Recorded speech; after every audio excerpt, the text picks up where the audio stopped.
Joe Rogan Podcast. Check it out. The Joe Rogan Experience. Train by day, Joe Rogan Podcast by night, all day.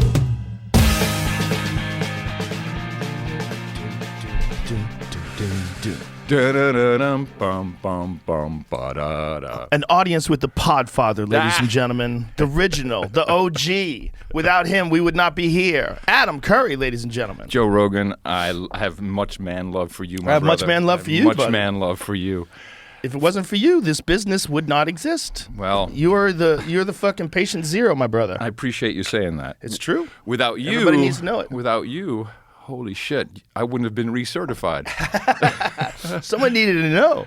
You know, it's like you gotta highly appreciated, man. go through the archives. Without you, you are the one. How's Texas treating you? It's been what now? Is it 2 years? 2 years? Fantastic. You've been No, here no, now? no. It's year and a half? year and a half. Year and a now. half. Yeah, year and a half. You like it? Fucking love it. Good. Love Your it. kids? Everybody loves it. Yeah, good. Love the people here. I love everything. I love the fact that it gets cold. It's cold out today. I love the changing of the weather. I love the fucking animals everywhere. You have actual seasons. People don't know that. Yeah. We got seasons here. Oh, Yeah. Texas gets cold as fuck. It was in the 20s last night. When I left Hill Country this morning, 18. Yeah, it's really, Yeah, 18. with some wind factor. Yeah. Yeah.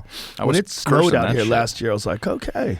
Now you didn't lose power, right? No, we got lucky. No, No, we you're on didn't the lose rich power. side. I was on the east side. They Oh no, turned my that rich shit off friends right lost away. their fucking power. My friend's way richer than me. He lost his power.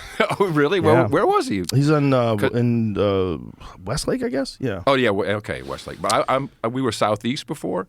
Man, that shit, where the Section 8 apartments are. Yeah. That shit got turned off right away. Yeah, we got a generator now because of that.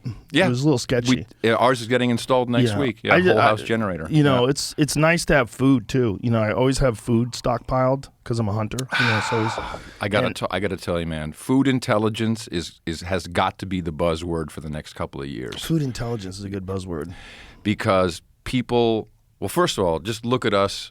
You know, post COVID or Omicron now, whatever. Mm-hmm. We're pretty sick people. Americans are pretty unhealthy. Yeah, overall, In general. yeah, for sure. It's a real problem, and And we've let it slide. We don't know what we're eating anymore. We just don't. And you know, there's a lot of things happening with food.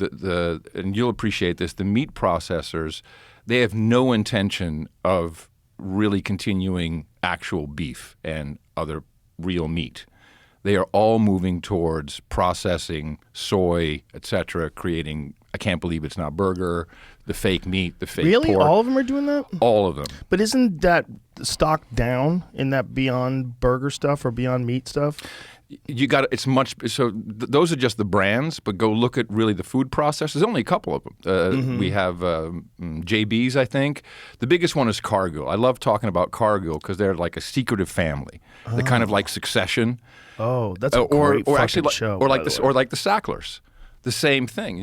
Which one's the Sacklers? Purdue Pharma. Okay. Who Right. have helped kill 100,000 people At least. this year. This year, right? By the way, isn't it interesting that on Hulu there's a fantastic series, Dope Sick. I've heard about it. I have not watched it yet. What's I heard it's great amazing. about it, Michael Keaton produced it, so kudos to him. But what's great about it is it shows how corrupt the FDA is, how all the systems work, how evil this family was. Unfortunately, it feels a lot like, okay, we've dealt with it. The Sacklers are done. You know, they paid $5-6 billion. No one's in jail. If you look at the actual fines, Johnson & Johnson, they paid $25 billion in fines. They did? Because they were 4 times as worse. The Sacklers are just being pushed aside as, okay, those were the assholes, they did it. But meanwhile, 100,000 people OD'd from opioids.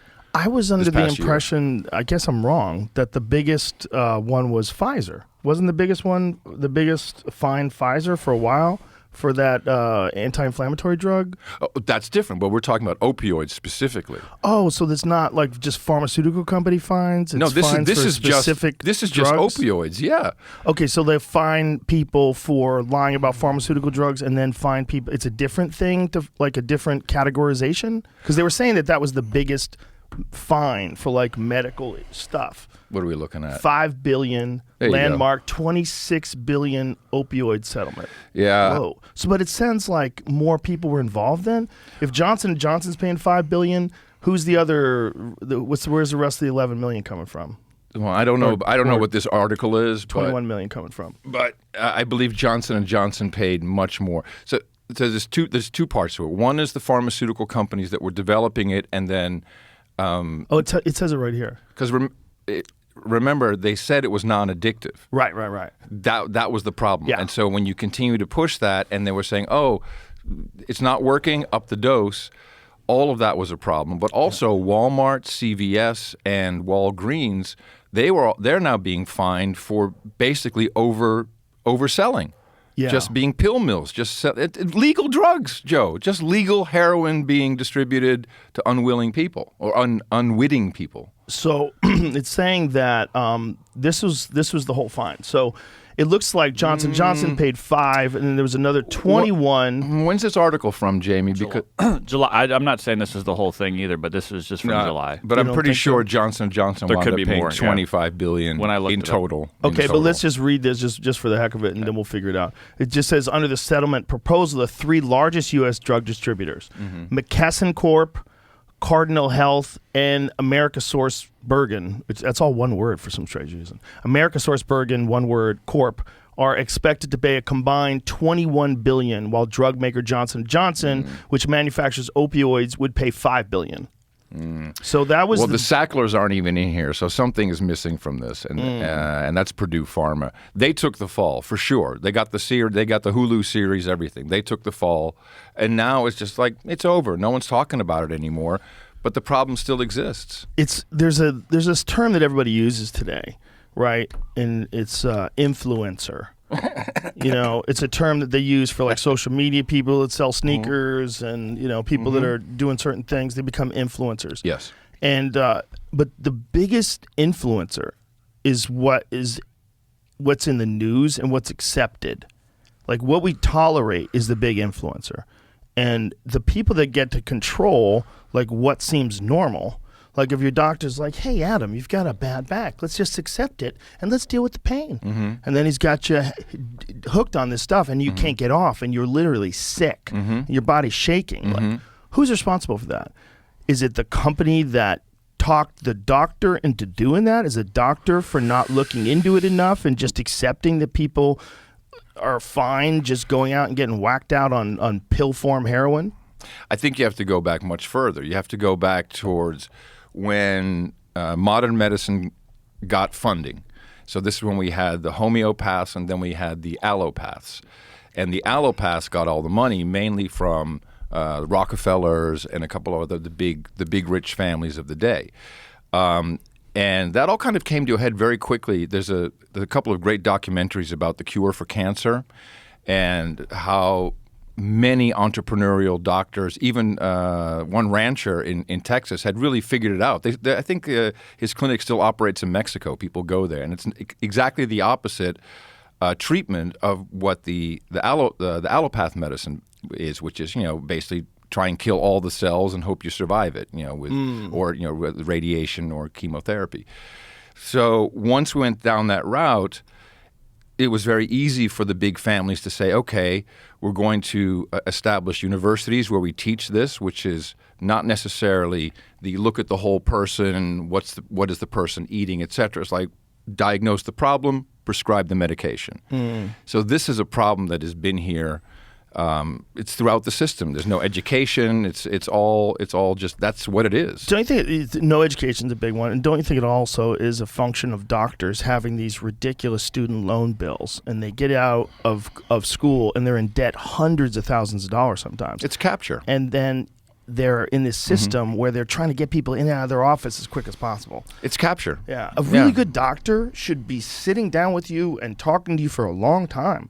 You're trying to figure out what's wrong with your body. The idea that he could do that in 15, 20 minutes and just write a thing. So you're suicidal now because of that one? Okay, let's throw that one away. We're going to give you this one, Adam. I think this might do the trick. And next thing you know, you're on this new thing. And we're in a good place now, I think, in the United States. The rest of the world, I'm not so sure. But we're very entrepreneurial. Yes. And the French had to make up a word for us. It's like we're so entrepreneurial, and we're in I think a big decentralization moment where people are leaving big tech platforms, and that's going off towards more decentralized, smaller things that interconnect in some way. Travel is actually starting to unravel. We're getting new technology, new aircraft will be much cheaper for smaller groups and more effective to fly in. But also medicine. We're seeing a lot of healthcare workers, nurses, doctors leaving the systems and off-the-shelf technology, doing their own telemedicine, concierge healthcare, where they only take 500 patients from the community, charge them $100 a month, and as much time as you need or as often as you need. And really they build up a profile like doctors should do. Functional medicine is a part of this. So this is happening across the schooling. Parents are taking their kids out of school. They're creating their own school. They're doing homeschooling. That's been going on for a while with charter schools, but I think we'll see even more smaller community schooling. Everything is decentralizing. We're moving away, the smart people, I think, we're moving away from the big box stores, It's like people are literally getting sick from the shit in there. Literally getting sick from the shit that's being sold there. So people are going back, and I think that coming back to food intelligence, China right now is hoarding grain. They supply 60% of the world's grain. They've been hoarding it for a while, actually, maybe a year and a half, 2 years. So we're going to have a shortage, a global shortage. The meat processors, they're not interested in really using livestock anymore. It's just a lot more profitable. And we're training people, now it's an amazing thing. And, is it Burger King or someone just came out with, new soy nuggets. We're being kind of pushed into this. And all we know is we put it in our face. It has the same texture. It tastes the right way. And the profits are much better. So that's where people are starting to reach out and say, well, why don't I go meet a rancher one day and a local processor. It's not USDA; they can't get that. But in Texas, you're allowed to sell, your meat directly without USDA stamp. One of the few states. Vegetables, all this stuff. We're going to have to figure it out because we're going to have shortages. I think we're going to have some serious food shortages. It'll be weird, like bread might not show up or something else will happen. But we're going to have shortages. Well, we have a bunch of problems, right? One of the big ones is large population centers aren't self-sustainable. Entirely not, no. Yeah, they need food shipped into them. They need which is really Whole Foods and H-E-B. It's really weird. If you think about the size of like a New York City, it's enormous, right? There's so many people. There's a building. It's a perfect place because the buildings are stacked on top of each other and everything is like when you're there, you're like, wow, there's so much so much fucking energy in this place. Yeah. But like very little is getting grown in terms of food. Nothing. Very little. Nothing. Definitely not enough to sustain it. No. So you got to keep shipping things in. So you got to keep the roads good because you're always just bringing things in on boats and bringing things in on trucks. Everything has to come in. When one of the cool things about like watching a video about a really good restaurant is seeing them going to meet the fish as the fish are coming in off the boats and everything has to get there. Yeah. Someone's got to deliver something. They got to go to a farmer's market and get these big crates from someone way the fuck away who grew the food. We used to have a fish in. market, which became very popular to live, in New York. It literally was the fish market, and the shit came in, and the guys were slicing shit up and moving it out in the middle of the night. It was a dangerous place to be. Lots of hookers in that neighborhood. It was cool as shit. And now it's like, $3 million one bedroom apartments there. Those are hard men that fillet fish all day. Oh, yeah. Those are hard fucking men. It's very hard. That is a hard job. Yeah, That's a real fucking job. And you're seeing that too. Kids are looking around and their parents are saying, maybe not go to college, maybe go to vocational school, learn a trade. There's plenty of be entrepreneurial. Yeah, seeing a lot of that. So you're an optimist. Always. That's good. Because there's a lot of people that share your perspective that there's some serious fucking things that are wrong, and I wanted to talk to them about, like the grain thing. First of all, I've never heard the China grain thing. I only learned it recently myself. Yeah, it's. What is it? It says according to data from the U.S. Department of Agriculture, China is expected to have 69% of the globe's maize reserves. I like how they use the Native American term. Maize. It's like cinema. It's maize. It's not corn. It's so open-minded. In the first half of crop year 2022, 60% of its rice and 51% of its wheat. Yeah. Here's my thing. You can keep all that shit because it's not good for you anyway. How about that? Well, this is another thing. Can we stop with the rapeseed oil and canola oil already? That shit's not good for you, right? That is industrial sludge, brother. And everyone's cooking with it. It's in everything. Yeah. The market, because it's rapeseed oil, but now we call it canola oil. The marketing has been fantastic. Rapeseed is a rough word to sell. For health-conscious folk. Have you had any rapeseed? Well, I feel like it when I've had it, yeah. It's there's a well-known fact that there's too much grain in a lot of people's diets. Yeah. In terms of like people that eat bread all day and pasta and like, come on, like that's not something you should have all day. Like, do you use it's animal fat delicious. for cooking? What do you use for cooking? I use beef tallow. Okay, because most there was I think a psyop basically on the American people, like, oh, that's going to kill you. You can't use a protein, beef protein for your fat for cooking. Why? Because they wanted it. What You was just the, have to accept argument? people are asking money. I use money, avocado oil money. too sometimes. Yeah, it's got a high the smoke answer is point. money. It's always money. Yeah. I mean, look, it's great stuff. Rapeseed oil, and more farmers are being incentivized in the United States to grow the last harvest. What exactly does those processed seed oils do that's bad to you? Because there's a lot of people that are like hardcore on it, like Paul Saladino is very hardcore on it. Rob Wolf's very hardcore on it, I believe. I hope I'm not misrepresenting his position, but I think a lot of those guys think you should avoid those kind of fats, like those kind of those processed seed oils. Well, here's what I know. The process is number one. Right. I've learned this from my buddy Texas Slim. That's a great name. Yes, well, and he kind of came out of semi-retirement. He's a little bit young. He's about our age, a little younger, to start the Beef Initiative. And so he's setting it up so people are getting connected with, just basically directly with farmers and food, and using Bitcoin as kind of the common network. But more importantly, he's writing and educating people about food. And one of the most compelling arguments for me, he said, look at pictures of because he's a 12th generation Texan or something. He said, look at pictures of my great-great-grandparents. How do they look? So, they got some shitty ass clothes on, but they look pretty good. Yeah. Now go to Houston. How do people look now? So what's the difference? People used to live off of beef in Texas. It's not a great place to grow, seeds, but we have the original seeds, the ones that aren't, genetically modified. The cattle manure that fertilize the ground, not using artificial stuff, whatever you need to hyper grow stuff. And we looked much better. And now go to Houston, everyone's obese. So, it's got to be at the intake. It's got to be at the input. It's not just also a sedentary. Too. Well, don't you think there's a lot of people around here in particular maybe. Very active? A lot of people exercise. A lot of young people. But people aren't that healthy looking. Even in Austin, it's not all that great. No, I don't think so. There's certain places that everybody looks pretty fit. Like Boulder, Colorado is one of them. You walk around, like everybody looks like they hikes. Well, they do. They hike. They do. They hike. They actually do. Yeah. They mountain bike. They hike. They seem like actually do. Like a active family that has one of them things on the roof. You know those things. If you on the got roof one of where those, people, you're active. You know they store their shit in and that little. It's all strap aerodynamic down. and stuff. Yeah, like swoop. Like just in case they want to bust out the tent. It's up. It's there. up there. Just we get trapped in the woods. That's Boulder, man. Yeah. That's a big thing with Boulder. Yeah. Like everybody looks pretty fit. Not everybody, obviously. But buddy of mine is more. an EMT in Boulder.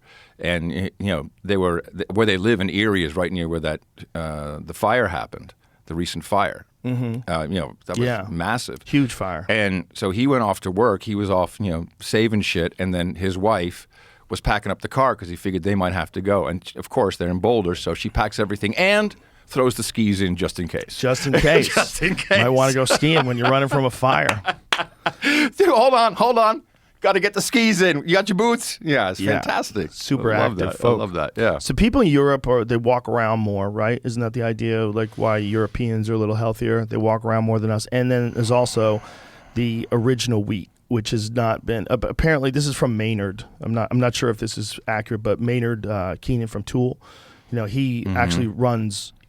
He has restaurants and he also has his own vineyard, and he knows a lot about growing things. And his osterias serve pasta. And he was telling me that what the difference is the original wheat was like a lower yield, was a smaller plant. And so they eventually manipulated it until it's what we have today, which is like has much more, what he said, complex glutens in it. That's where our bodies have harder times digesting them. And then on top of the fact that corn syrup is so prevalent. Oh, that's and a sugar real problem. so prevalent. Yeah, We're that's a putting problem. processed sugar and corn syrup and all that stuff into everything. And people are drinking sugary sodas all day. They taste delicious, but the amount of calories in those things is fucking crazy. And it's crazy calories where your body doesn't understand it. Like, where are you getting all this sugar? It's like all of a sudden something comes in a rush in and a then drink. give me more, give me more, give me Like, more. Someone's explaining this to me, that sugar in a drink form is so wild because it's not like anything you would ever experience in nature. And they were thinking about, like, they were saying, think about it. Like, if you ate like a bunch of fruit, like all that sugar that's in that fruit, it's going to take a while to chew it. Right. It's attached to fiber. Now you're mainlining the sugar right down your system. Just throwing it down, and it's a stupid amount. Like, what is the amount? Let's guess. Let's take a guess. What is the amount of sugar that's in a 7-Eleven Big Gulp? In a big gulp? A big gulp. 50 grams. Yeah, I'm going to say 65 grams. Now, of course, the problem is, and the reason why it's in grams, no one in America can fucking understand how much that is. How many ounces? I mean, how many tablespoons is that, Joe? Why are you giving me metric, bro? Jamie, what is it? I don't even understand. 65 grams. 91 ounces? Grams. Oh, my God. 91 grams, and how many ounces in American weight? 91? Oh, my God. Give me the mega mass of that shit. Oh, my God, dude. That's 91. so much. How could we be so off? That is so much. Yeah. You're not supposed to have that much in a week. A big gulp is 32 ounces. What are you supposed to, what is like a that's reasonable, obviously it changes depending upon your body's I have almost no sugar. But I mean, just you get some in fruits and some in milk and some in some different things. I'm trying to gain sugars. weight. It's really hard for me. I have to drink protein shakes and shit. It's You're an ectomorph, if that's real. You know what that means? Sounds like something from outer space, so I kind of like it. There's mesomorphs, endomorphs, and ectomorphs. Okay, what does an ectomorph do? An ectomorph is a long, thinner person that usually has a harder time putting weight on. Okay, that's I don't me. know if this That's has been. me. I've got to be me. real clear about this. Yeah. I remember reading this, but I don't know if this has been disproven. All right. And like a mesomorph is something like a Vander Holyfield, like someone with like perfect proportions. Okay. Like a narrow waist, big shoulders. Like a Vander Holyfield is a mesomorph, and I'm more endomorph. I'm like wide and short. Whoa. Here we go. Endomorph. See, I'm more like endomorph. Where can you show me where on the body you were touched, Joe? Can you point to the spot? You look better than the guy on the far left, but that's your ectomorph. You're long, tall. I'm the guy on the left. Yes. Yeah. It's not really you though, dude. No, you're no. much better looking. You're a little more like that. You're beautifully proportioned. Well, no. Yeah, the I guy need to up gain there weight. in the middle one. No, that one. That one. You're more like that. No, I'm not that. More like that. Tall and long. But listen, it's not. right. It's just. What was my point about? Oh, you can't gain weight. But sugar's not. You don't want to do it that way anyway. If you want to gain weight, you got to hire a trainer. Really? Yeah. A food trainer? No, a lifting trainer. Really? Yeah. You want to gain weight? You want to get jacked? Not really. You should. But I know I look better if I weigh more. I don't think you should get jacked. Honestly, I'm joking around. I also, but I think also you got should. a dog, so I'm walking 2 miles a day. Oh, that's now. nice. Yeah. Do it with a weight vest on. Try that. A weight vest. Yeah. Walking the dog? Mm-hmm. Yeah. Okay. Walk your dog with like a. You just start okay. light, like 10 pound weight vest. Is a bulletproof vest okay too? Yeah, I got one of those. Those are heavy. Weigh it. It's more than 10 pounds. Yeah. Okay. The idea is, you're putting more load on your system, and so walking is really good for you. That's but what walking with a weight vest on is really good for you. There was a guy in New York, Jack the Whack. He was a DJ at Z100 when I was working there on a weekend. Jack the Whack, everybody got WACZ Z100. Remember that? They had radio personalities. Oh, yeah. Back when we had radio, and Jack was 350 pounds. And I was at the station for 6 months or so, and I came in, it's like 7 o'clock at night. I'm like, what the fuck is Jack? That's me. And he just completely deflated. I said, how did you do that? He says, walking. So what do you mean? Yeah. Wow. Every single time I put the set of songs on, which runs about 8 minutes, I just walk around the office building. That's crazy. And they come back, he'd do a break, walk around the office building. And he did that for 6 months, and he lost, 250 pounds. It's fucking crazy. Well, That's 200 insane. Pounds. Yeah. Good for him. I believe in walking. I believe in walking. love that. Yeah. I love that. I love when someone does something And like I that. see it in myself. I'm walking Yeah. like, shit, I'm losing weight. I got to eat more. I definitely need to eat more. I Yeah, forget but to you eat. don't need to eat more if you're losing weight from walking.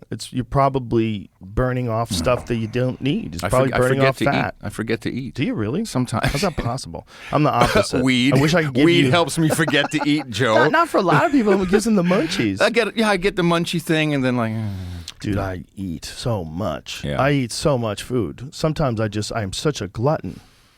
Sometimes I just keep eating. I just stuff my face. See, I can't imagine that. I can't. Oh, my I can't God. imagine that. That just makes. I just stop. Oh my God. I can't. I love food. I love can't food too. Stuff but enough of it into my fat fucking face. this is an interesting admission. No, it's fucking. I've talked about it many, many, many times on the podcast. It's when I start eating, I consume enormous amounts of food. Like I almost feel like I'm starving. Like sometimes when I go to eat, I feel so hungry that I want to order 3 or 4 meals and eat them all. And I've eaten 2 meals before, many times, especially after shows. If I lift weights that day and then we do 2 shows and then we go to dinner, I'm ordering 2 steaks. I eat so much food. Wow. I just can't stop eating. You and I have a very different relationship with food. My number one problem is pasta, man. If I start eating pasta, I get bloated and my stomach sticks out and I grow love handles. Like if I get on a steady pasta diet of like 4 or 5 weeks in a row where I'm just fucking up, I will. It goes straight Italian on me. It's all those Dago genes of mine. Oh man, it'll go right to you. It's always like the gut and the love handles first. It's like, oh boy. And it's also just feeling like shit. I just never feel good when I eat a lot of pasta. Yeah. I always feel good when I'm eating like lean meat, with some fat, some healthy fat, like grass-fed fat, like grass-fed ribeyes are probably the best example of that. I love those. They're so good. So good for you. Because it's got such a different texture than the grain-fed too. There's more chew to it, but it's still, there's a taste. You're eating a healthier animal. It just tastes like an animal is supposed to taste. Now, I love a corn-fed steak too. They still taste great, but they're not the same. It's not the same. It's not the same. No, at all. No. That grass-fed is a healthier animal. It's the way the animal's supposed and to you have to be live. careful. I learned from Texas Sleep. You got to be careful. Just like there'll be words on it like grass-fed, and it could literally be like 3 blades of grass in a pen. There's all kinds of technicalities on labeling that is such bullshit. Well, what's bullshit is when they don't tell you that they finish them with grain. That's some places do that. Yeah, they do that too. They feed them grass until a couple months before they're going to whack them, and then they just give them corn and fatten them up. And they're really going so far with the technology of this shit, where they're putting sensors on the cattle and and monitoring direct input of grain into their system but it's also based upon supply and demand. Where we're going, I truly think, is that people are so obsessed with their watches, their smart watches, their caloric intake, their heart rate, all of these things, all these sensor type, and we're also happy to give it up. We give up a lot of information. Just your phone itself tells a lot about how you walk. Your gait can be determined from your phone. All kinds of stuff, data about us. It's very possible that in a future, which could be closer than you think, food is produced at the processors, which literally will be making processed food that'll be tailored to you just to kind of keep you functional enough and keep you going with the nutrients that you need and kind of keep you in a matrix-like world, just kind of a state of, I'm just existing, I'm just kind of doing my thing, whatever I'm told to do. Yeah. I think that would be, I think there's some actual thought about that. No, I think so too. It's sad, but that's all our fault because we can decide just to not do it. Well, opt out. Whenever we say it's our fault, like what is that? It's silly to even put. It's Adam Curry, Joe Rogan. If we don't convert the world, it's our fault. Look, we fucked up. We let all the idiots get on the school boards and in city councils. I wasn't paying attention. A lot of people weren't paying attention. No. And I feel bad about that. They get scared now when you see all these TikToks and these crazy people that are teachers. You're like, oh my God. But crazy people, they're just parents, Joe. Well, some of them are. I think a lot of them are. No. A lot of We're them talking are. about different things. The TikTok thing's a different thing. Oh, I It's don't know about actual, the- oh, I it's don't know about actual the TikTok. teachers. I don't. It's Oh, insane teachers telling the class. Oh, what- I'm coming what- out as lesbian Yeah, and all yeah. that stuff. It's yeah. always like Yeah. these children need to respect my non-binary status. Yeah. Oh, that if I, shit. and Yeah, I've if seen I get that. misgendered, the way I correct them, and they're like, usually, like a lot of them, like Libs of TikTok has a whole series of them. Some of them are just insane people that are now teaching your kids. And not saying it's insane to be non-binary. I'm saying it's insane to have this level of narcissism where you're declaring to the internet how you deal with a 7-year-old that's misgendering you.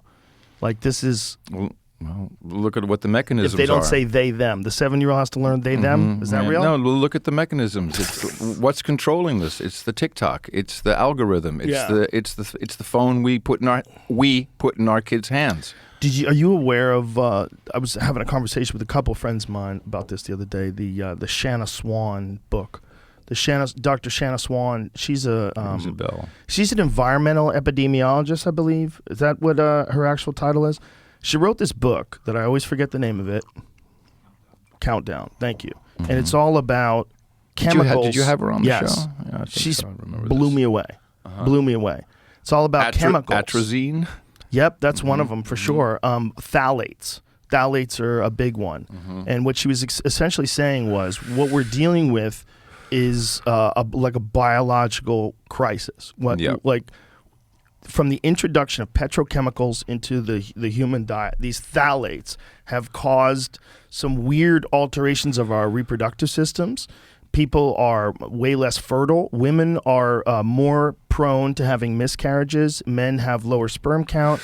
And men All have demonstrably true. Yes, and men have smaller taints. Now, this is where the conversation went. People started laughing at me. I'm like, I know, it sounds crazy. But Well, this- I thought I was doing pretty well until you brought it up like that. Now it's hard not to. She says Fucking taints. All right. She yeah. calls it taints, and she With an says S, plural, Yeah, taints? Yeah, like you're like a I have bunch a of taint men's. and we men's have taints. We individual have a taint. Taint two no, of us have taint no big There's 3 thing. taints in this room. We are. I'm assuming We're tainted up. Jamie doesn't have one of them things birds have. What are those things called? Like a piercing down there. Birds have like one hole where everything comes out of shit, piss. Clavica? Something. Clavicle? Yeah, some. Yeah. Hey, clave. There's a, it's Clavicle. Clavicle. close to that I think it's word. clavicle. Coaquil? Is that it? Oh, maybe- that's what Well, is it? anogenital distance is the proper term Oh, for please. For taint? for taint measurement. That sounds so much more we say chemical. AGD, Joe, and mixed company. What Dr. AGD. Shanna Swan said was that this is observable in mammals, that when they introduce phthalates into these mammals' bodies, the children, the offspring of these animals that were contaminated with these plastics have these weird anomalies in the children, in that they start to have less sperm count, they start to have smaller taints. And she said that What is the function of the taint? I'm explain that. Okay. She said that in mammals, the size of the taint is a great indicator of whether it's a male or a female, and that when they look at like a little puppy, when you get them, it's hard to tell, is it a boy or girl? You got to look or something like that. Well, when the taints of the males are between 50 and 100% larger than the taints of the females. So if you see an animal with a long taint, you go, oh, that's a boy. But because of the introduction of phthalates into the mother, the taints on the baby boys are smaller. And they're seeing the exact same thing with humans, they believe. And this is in a lot of plastics that leach into our system. I want to, maybe next week, you and I can both compare taints. Not of ours, but our wives. Just see if They're smaller. If they're smaller, we'll come back with more data. Yeah. It's a science project, baby. It's for show. It's just for the for show. science. It's for It's for fucking. I'm like, science. baby. It's for the show. Is what I'm saying. Yeah. It's apparently like a bad in terms of like what the outlook is Well, for it's the future. we're depopulizing. Yeah, we're I'm trying to depopulizing. say that without saying that. Well, no, that's exactly what it sounds like. We're depopulizing. Men whose AGD, that's the taint, is shorter than the median length, around 2 inches, 52 millimeters, have 7 times the chance of being subfertile as those with a longer AGD, according to a study published on Friday in the Journal of Environmental Health Perspectives. The distance measured from the anus to the underside of the scrotum is linked to male fertility, including semen volume and sperm count, the study found. The shorter the AGD, the more likely a man was to have low sperm count. And this sperm count is being lowered by plastics in the water. this is interesting. So it's the measure from the distance from the anus to under the underside of the scrotum. Yeah. Is there anything on this page that tells you if you measure your actual dick length from the scrotum or from the top or the side? Just something I've question. always wondered. It's a good question, So- right? How do you get an accurate read? I mean, are guys measuring their dick by going around their balls and then adding all those Oh, extra yeah, it starts inches? in the back of my neck here. Yeah, yes. Of course. It's But one of those what things. she said freaked me the fuck out. And Yeah, it's we're depopulizing. It's Sure. fairly new science. Yeah. In terms of understanding the role of phthalates in the reproductive systems of mammals. But see, I grew up in the Netherlands, and when I grew up in the Netherlands, it's still a socialist country, but it was real. I mean, you had gray telephones. You couldn't touch the phone. You couldn't unplug it yourself. That was all illegal. You know, everything was socialized. The whole taxes were 90%. You couldn't unplug it? That was illegal. Really? And they would know. Oh my God! Yeah, really? It was weird. That's crazy. Especially coming from the U.S., even as a 7 or 8 year old. But the typical meal is very simple in the Netherlands at the time. In the morning, you may eat, it's all bread, butter, cheese, maybe bread, butter, some speck, which is kind of a salted smoked bacon. You could have something sweet if you wanted, Nutella maybe, but then it was always meat, potatoes, vegetables. Meat, potatoes, vegetables, then or maybe with a piece of fish on Friday. And that was it. And people were the tallest fuckers in the universe. They were healthy, skating all over the canals, winning at Olympics, and all the tall people shit, just fucking swimming, speed skating, just And you think badass. it has a lot to do with the diet? And now, because I've observed it, I've been back and forth. I've lived there. I've come back to the States, and people are so much unhealthier, so much. And of course, now they're getting processed food. They're getting that from the Albert Heijn, which is from the supermarket. They're getting, ready-made meals. And because there's no incentive to educate people anymore from the same people who own the processing companies and who own. Or there's endow people the trying. universities. What? There's people trying to educate people online. Of course, There's of a lot course, of of course. Well, people are looking for it. They're not, Yeah. the human being, the human spirit is going, this can't be right. Right. For most people.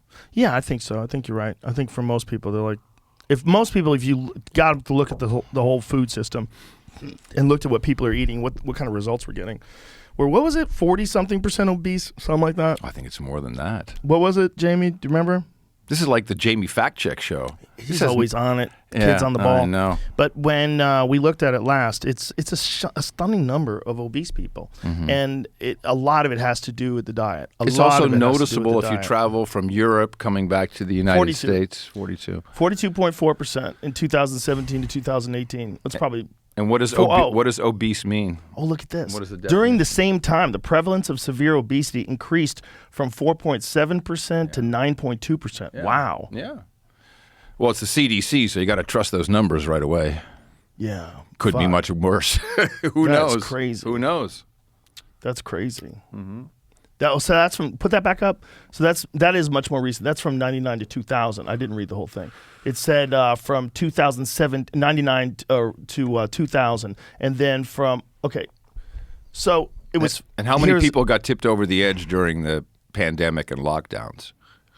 I'm reading this wrong. It was 99 to 2000 through 2017 to 2018. I don't know why they're saying it that way. Anyway, it says obesity prevalence increased from 30% to 42%, 30.5 to 42.4. Right. During the same time, the prevalence of severe obesity increased from 4.7% to 9.2%. That's what it is. So that's a big trend from 2000 on. Well, I don't know why they put it that way. It was 42% from 2017 to 2018. Oh, and that's now I get it. I'm reading them separately. So that's not good. 42% is terrible. There needs to be, some sort of a message that gets out to people that goes, just put the fucking sugar down. Put the sugar down. Like, have it every now and then. Well, every now and then. You're doing on it Sunday, right now. Have a little dessert. I saw the Nielsen ratings. You are the #1 show in the fucking universe. I think that's propaganda. I think it's the government. It doesn't they made matter that if it's propaganda. up. Doesn't matter. It's just what it is. It's not real. It's fake numbers. No, it's beautiful. It really It's fake is. news. And what's so great is you basically have an open mic. Basically. So people come here and all kinds of messages are getting through. That's a problem. So it is. Of course it is. And you get shit for it. But I was like, man, there's so many reasons to take Joe down. Why don't they take Joe down? Well, of course, because as long as you can get the right people in. What kind of a world are we living in where people would even think that it's a good idea to take people down for talking about stuff? That is a crazy world. Like I'm not telling people what to do. I'm not trying to establish new laws. No. Not trying to overthrow the government. The idea of taking people down. It's a political mechanism. But we all think about it that way. We all think, I don't. they're trying to, I don't. I don't think you agree with it, but I'm saying we all think that that's common. It's worse than that. It's now gamified, and people are online, especially Twitter. That's the only thing I ever look at if I look at something on social media, and they're like, oh, look what he posted. Oh, he's probably going to get deplatformed for that. Oh, man. They shut down his account, deactivated. Oh, this is an outrage. This is a game now. It's definitely a game in that respect, especially in the idea that for a lot of people, they see windows and then they have a bag of rocks that's handed to them, and they want to throw these rocks through the windows. It's natural. But the thing is, what are people trying to achieve? I mean, the game. They're bored at work. Okay, well that's true. and they're trying to get you canceled. Fuck Adam Curry. Game. Well, there you go. Yeah. So the object is no longer communicating something that could make a difference to people's lives, not in that game. That's now moving elsewhere. Podcast is still a big part of that. Podcast, and they're coming for us. They're coming for podcasts, although I've shored it up with podcasting 2.0. Is this a pitch for podcasting 2.0? Fuck yeah. Get a modern podcast app at newpodcastapps.com. I think there's always going to Uncancelable. be a way that there's always going to be, like, the tech people are too fucking smart. The people like yourself and the people that are deeply involved in, like, all the sneaky web shit, they're too smart to just let someone have full, complete control over everyone's ability to podcast. Correct. Even though Twitter and a lot of these places have done a pretty fucking good job of silencing a lot of people, you're starting to see these new platforms emerge. All over the place. And I think there's going to be more of them in the future. We have to realize that YouTube's only, like, how many years old? 13 years old. But also, something? here's what's changed. It doesn't matter. Being the biggest audience, having the biggest outside of what you're doing, really doesn't matter anymore, because you have an audience that you built this organically. This is not some algo fucking view, and you're doing 4-minute clips or some shit like that, and your cover art is one of those things. One of those things. That's what you could look at all the YouTube videos to get attention, to make you click on it. Shocking thing happened. So what is important now is people are able to assemble themselves in their own platforms, kind of back to what the internet was when it was completely decentralized. This is a part of the same movement. Yeah. Hey, we're going to talk about healthy living, and we don't need to be the loudest voice on Twitter. People who are interested, they can come over here and they can hang out with us. And everyone's welcome to come in. And if we decide you're a piece of shit, we're going to kick you out. And then those tribes, they start to intersect, and then now the technology exists for them to share between each other. That's what Jack Dorsey's doing with Blue Sky. What is Blue Sky? It'll be basically that. You can have your own Twitter for your own community, and it will be able to federate, so interact with other communities, but you have control over what community comes in and can communicate with you. I did not know Dorsey was going to start a new social media app. Is a new social media app? It has nothing to do with Twitter? That's because he's free. That's been going for a while. I think that's something he's been building on the side. I don't know. Right, but it's not Twitter. It's not part of. I don't think it's a part. It may use protocols similar to Twitter. I hope it's more protocols of Mastodon and ActivityPub, but which would be open source. This is going to be a controversial thing to say, but I'm going to say it. I think you cannot ask for a better guy. If you could keep him at the and people say, well, that's crazy. Look what they did at Twitter. I'm telling you, that guy wants it to be a free speech platform. But those things are insanely complicated. And when you're dealing with, like, a corporation, like, he wanted to have there's just too many people that are telling you what to do. There's too many minds that are coming together on these things. When something is as big as Twitter, I don't know how much say he had, but I guarantee you there was a lot of other people who had a say as well. Whereas if he can start something and do what he initially wanted to do, what he initially wanted to do with Twitter is to literally create a separate wing, like to create a Wild West wing, where there would be, like, regular Twitter that's like, you get this sort of curated corporate controlled message, because anything that gets out of line, they'll ban your account, right? Or Wild West Twitter and say you can do everything but dox people and threaten violence. So I like Jack Dorsey. I like the moves he's made. The context is that he was really running $100 billion company Square, 90% of his time, and working on decentralizing payment systems, thinking about Bitcoin, how that fits in, what is the bridge between the current world and a Bitcoinized world. I think he clearly saw decentralization a long time ago. I mean, Twitter started as a podcast platform. So he understood decentralization by default. How did it start as a podcast? It was called Audio initially, and it was really cool. I had Pod Show at the time, and they were coming out with you could manage your podcast. The ones you were listening to, you could also create it. It was done in Flash at the time, which was kind of the hot technology. It's called Audio, and then I did not know that was Twitter. And then they pivoted, and they took I think the basic RSS concept. Twitter had a whole technical progression, if you remember the fail whale. So they had to really re-architect the whole platform to manage the growth they had, because they kind of went off of, it was just no way to do it in the RSS fashion to make it fast enough. And that's what exploded. I mean, so Audio just pivoted into Twitter, and it was phenomenal to watch. So, but that was, when he came back to run Twitter, that was really 10% of his time. And, you think that people in America are bitching about, kicking off Marjorie Taylor Greene. How about the president of fucking Zimbabwe who's on the phone screaming at you because, he won't censor this asshole or that? There's no winning to that job. Right. No winning at all. And I think he also knows that it's over, that the social media, that people are going to start moving away from it. He sees the decentralization. So he was ready to jettison out. I mean, I've had like one DM with him, that's it, and I'm just observed from a distance.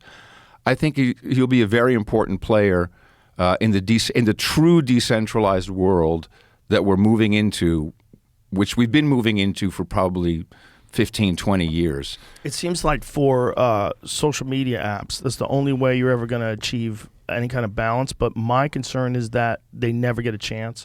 Like when a new social media app starts, one of the things that first happens is immediately people start labeling it a right-wing alternative. That's like the immediate, that's the slam that it gets hit with as quickly as possible. And then when you observe some of those places, I don't want to name names, but some of these new ones that start up, and you see that there's like all this right-wing activity, you get a bunch of stuff. You get like your basic patriot stuff, the people that have the American flag, they don't say anything too outrageous. Sometimes they're shocked by certain political decisions.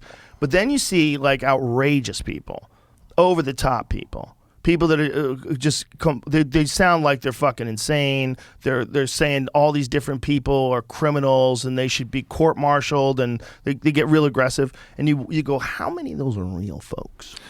Here's my question. Right? What the fuck are you doing there in the first place? Who cares? No. Are you looking? Yes, I'm looking what at are you it looking for work. for? I'm a social studies not just professor. Not just you. Of course. I teach at a community college. I'm also a conspiracy therapist, Joe Rogan. So we are in good company. What is the point? It used to Trying be to get pissed off. Okay. I'm a comedian. Right. So that's fine. And so people are wasting their fucking life away. If you're interested in some shit about food, go find that community. It's going to be a forum. It may be a Mastodon server. You'll find it. Go participate in that. People have to break free of the dopamine hits. That's what's going on. It's the drug. It's the outrage. It's all that shit that go bing, bing, bing. Oh, fuck. And I get it. And I love it sometimes, but I'm a responsible drug user. It's also important. It's important to understand because it's a real factor. And this is how I'm looking at it. When I'm looking at these people arguing on these new social media platforms about like which of the congressmen that are sitting in in this video is the bigger traitor and which one should spend the most time in jail, and like the way you're looking at just the way they talk about stuff, I just always go, okay, that might be like a real hardcore person who's a right winger, or it might be a Russian troll, and that's what's fascinating because I know that there's hundreds of thousands of them out there. They have troll farms. They set these things up and they just purposely try to fuck with our perceptions and our arguments about things. They purposely try, and I'm not saying that this is responsible for all of it, but I'm saying that they recognize how goofy we are, and they attack, and they're doing this all the time, and they're getting us to fight, and they're getting us to be argumentative. And here's what we're missing. So while all this is going on, the United States, in my opinion, put us very close on the brink of some kind of war with a move that has not been reported, poorly reported. No one really understands it, and that's Kazakhstan. Have you heard about Kazakhstan? I don't know what's going on in Kazakhstan. There was a revolution overnight, and the government resigned, and the people took over, and the reason was, well, we're not really sure. We think it's because the price of gas doubled overnight, maybe because people are tired of QR codes and mandates. But this was really a color revolution. This was When did this happen? A week ago, maybe. What? This has been building. So, but here's what's important. And I think we both can agree that President Biden ain't running shit. Someone in probably more State Department level has done. What are you looking at? Look at this title. Kazakhstan president gives shoot-to-kill order All right. against protesters. All right, so let me explain. This is what I think is happening. For months now, Ukraine. Putin, come on into Ukraine. And you know what the deal is there is that we want to put our anti-aircraft missiles in Ukraine, and the Russians want to put their S-400 anti-aircraft missiles in Ukraine. They don't want NATO or the U.S. or anybody fucking with it. And this administration in particular, they're a bunch of Russophobes, and it may go back from the 60s. You know, there's a lot of people with a big hard-on towards Putin and Russia, and it has to be war with this guy, come hell or high water, even if by proxy. So this attention has been on Ukraine, and then unbelievably, all of a sudden we have almost to the T the playbook that they did in Ukraine. Victoria Nuland, fuck the EU. I don't know if you know any of this stuff. That was basically, we led that whole change. That's pretty well documented. John McCain was a big part of it. John Kerry, it was crazy. Biden as well, big part of that. So this now happened in Kazakhstan, which is on the exact opposite side of Russia. So now Putin, who has 100,000 troops, he has to haul ass because now he's got a real hot situation on his hand. And why is this important? Jamie, can you bring up a map of Kazakhstan? And someone is playing really brilliant but very dangerous moves in the Biden administration. Okay, so if you look at Kazakhstan, it is in between Russia and China. And there's down below, there's above Kazakhstan, there's on the right, on the border, somewhere around there, Jamie, there's a town, it's called, I forget what it's called, and this is not helping these. Yeah, anyway, there's a town, the point is, this is where China is connecting their railroad system to Russia to go further into Europe. This is the Belt and Road. This is China's whole thing. This is also where pipelines are going to be for Russia to send their natural resources to China. And the Biden administration or someone running the show just stopped that shit. They just stopped that dead in their tracks. And this is a huge problem for China, for Russia, but also don't look at Ukraine. Who knows? We may be sneaking in the rockets as we speak. Someone's doing something really nasty. And so we've been distracted by a lot of stuff, and this is happening. Jesus Christ. Yeah. It'll be okay, Joe. I mean, I don't know. You're shocked. No. It might not be. You know, when I was talking to Oliver Stone the other day, and we were talking about his... Whoa! I wanted to pick that up. I love that. It's on the podcast. But I just love how you said it. Oh. Yeah, when I was talking to Oliver Stone I was the trying other to give day. him credit for what we're saying. Yeah. Fuck. Sorry. Maybe forget what I was going to say. Fucked you on that, didn't I? What we were just talking about. Kazakhstan. China, Russia, railway, pipelines. No, I lost it. Gosh, I'm so sorry. That's okay. My poor attempt at humor Government fucked up leaders. your train of thought. God damn it. Well, he was probably talking about how the American government does all kinds of crazy shit and is responsible for a lot of murder and destruction. This is what it was. See, I knew I'd He hit said it. we were really close to nuclear war during the Kennedy administration. Sure. And that there was multiple plays on both Cuba, and there was ideas about going to nuclear war with Russia, losing possibly 30 to 40 million people. and we were talking about Dr. Strangelove. That's what it was. Right. So in Dr. Strangelove, there's a general that sounds completely absurd. He's out of his fucking mind. He's a lunatic. Get him out of here. He's talking about surviving a first strike nuclear attack, like that we could do a first strike and we would probably survive, might lose Chicago, that kind of shit. That was a real person. There were real people that were actually considering us going to war with China and Russia and just getting it over with. Yeah. Because we're eventually going to have to do it later. And so they wanted to do that, and they wanted to do it with Cuba as well. And when you think about what's happening in this country right now, where there was Kennedy back then, and Kennedy was the guy who was vetoing things and saying, no, we're not going to do that. We're going to send we'll send envoys to Vietnam. We're not sending any more troops. Like, he had some ideas that a lot of the people in the military-industrial complex weren't happy with. There's no one like that now. Like, what do you think? Do you think Biden has real, like, what kind of relationship do you think Biden has with control as the president? Oh, okay. Well, zero. And I'll tell you why. I think most, if not all, of what we're living through right now is a financial issue. It's not a health issue. Of course it is, but the real issue is a financial issue. And what's come to bear, in my opinion, and this is kind of recent information, is that, the 2008, 2009 housing crisis, that was fixed by printing a shitload of money, trillions of dollars, and pushing it off into very difficult to explain how the financial system works. I'm not qualified, but I do understand in general lines what's happened. That's now come to bear. Someone has to pay the piper.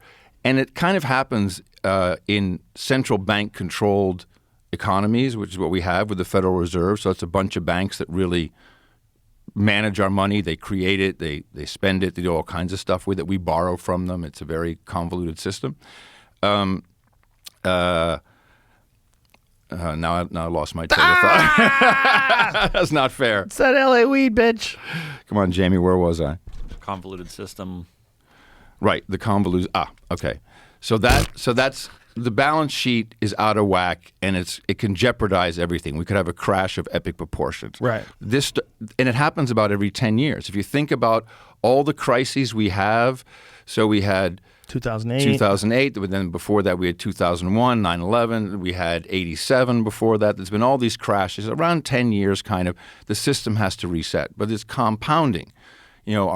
Our national debt, which is all just kind of fictional shit, is probably quadrillions really, but doesn't matter. Why do you think that? But wait for it. 2019, just before the outbreak of the Wuhan flu at the time, as we jokingly called it, there was a huge problem with interbank lending, and how that works is irrelevant. But as we now know, because that information just came out 2 weeks ago.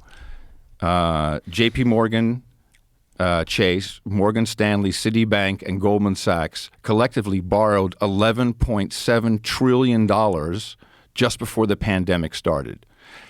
When the Wall Street shit happened in 2008, 2009, it was about $8 trillion. And something was fucked up in the system. Then it melted down. Here, they melted down the economy by shutting everybody down. Shut that shit down. And now we've got all this money coming into the system. CARES Act, $2 trillion, just trillions and trillions of dollars that are just being created. They need it to keep the whole system alive. And that's why... I'm getting confused here, though. Are you thinking this is engineered? Yeah, totally. The whole thing, the shutdown of the economy? Yes. That it wasn't done to protect people, that it was done... In my opinion, that part was done... That was needed one way or the other. They could have done climate change, asteroids from space. I don't give a fuck. They needed to shut it down. They needed to stop the money flow to fix it and get more permission to print money to flood into the system. There's too much on the banking side and not enough on the people side. Go figure. They've been stealing it. So they had to give people money. And that's what they did. They printed stimulus checks. In Texas today, if you and I start a consulting company, which is to motivate people to get vaccinated, we can get a grant of up to $1 million. What? Yes. This is how much money there is for this shit. And that goes into the system. And that's what they needed to balance out this complete piece of crap. Now, is that going to work? I mean, But here's the question. Do you think that it was engineered up until the point of releasing a virus? How far do you go with this? That's hard to say. I mean, maybe it was just a virus and it was made worse. I mean, they had practice for this, so they could trigger muscle memory with the people who were in the Event 201 drills and everything. That's not that hard to do, and then, well, interestingly, I feel Dr. Malone didn't do a good job of explaining mass formation. He didn't? No, he didn't. I thought it was awesome. No, he missed an very important part of it because it went kind of straight to Hitler.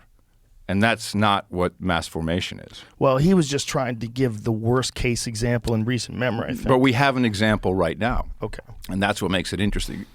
It's not actually called mass formation psychosis. It's just mass formation. The psychosis part is really not what the thesis is. And this is from Professor De Smet, who was from Belgium. I lived in Belgium. I speak fluent Flemish his and first Dutch. name again? Matthias. Matthias. Right. So I've had personal contact with him, but I have studied his pitch, so I understand what it is. If you have 4 elements in society, which is dissatisfaction with your meaning, just in general, what piece of shit job do I have? If there's depression, a lot of people depressed, a lot of people on SSRIs. If there's a free-floating anxiety, which is, oh my God, we've got this virus, what the fuck is it? And then you add isolation to it, which even though we're online and everything, someone not going to the office, sitting at home with 2 kids in a 2-bedroom apartment, trying to work remotely can feel very isolated. At that moment, mass formation can occur when a solution is delivered. And then everyone goes into a hypnotic state. And the solution was social distancing. The solution was masking. The solution was wash your hands. The solution is vaccine. And this hypnotic state, this is where it gets important, is as powerful, Dr. Malone said that correctly, as what they do in operating rooms when someone is allergic to anesthesia. They can hypnotize you with the same mechanism so you can get cut while you're not anesthetized. Oh, yeah.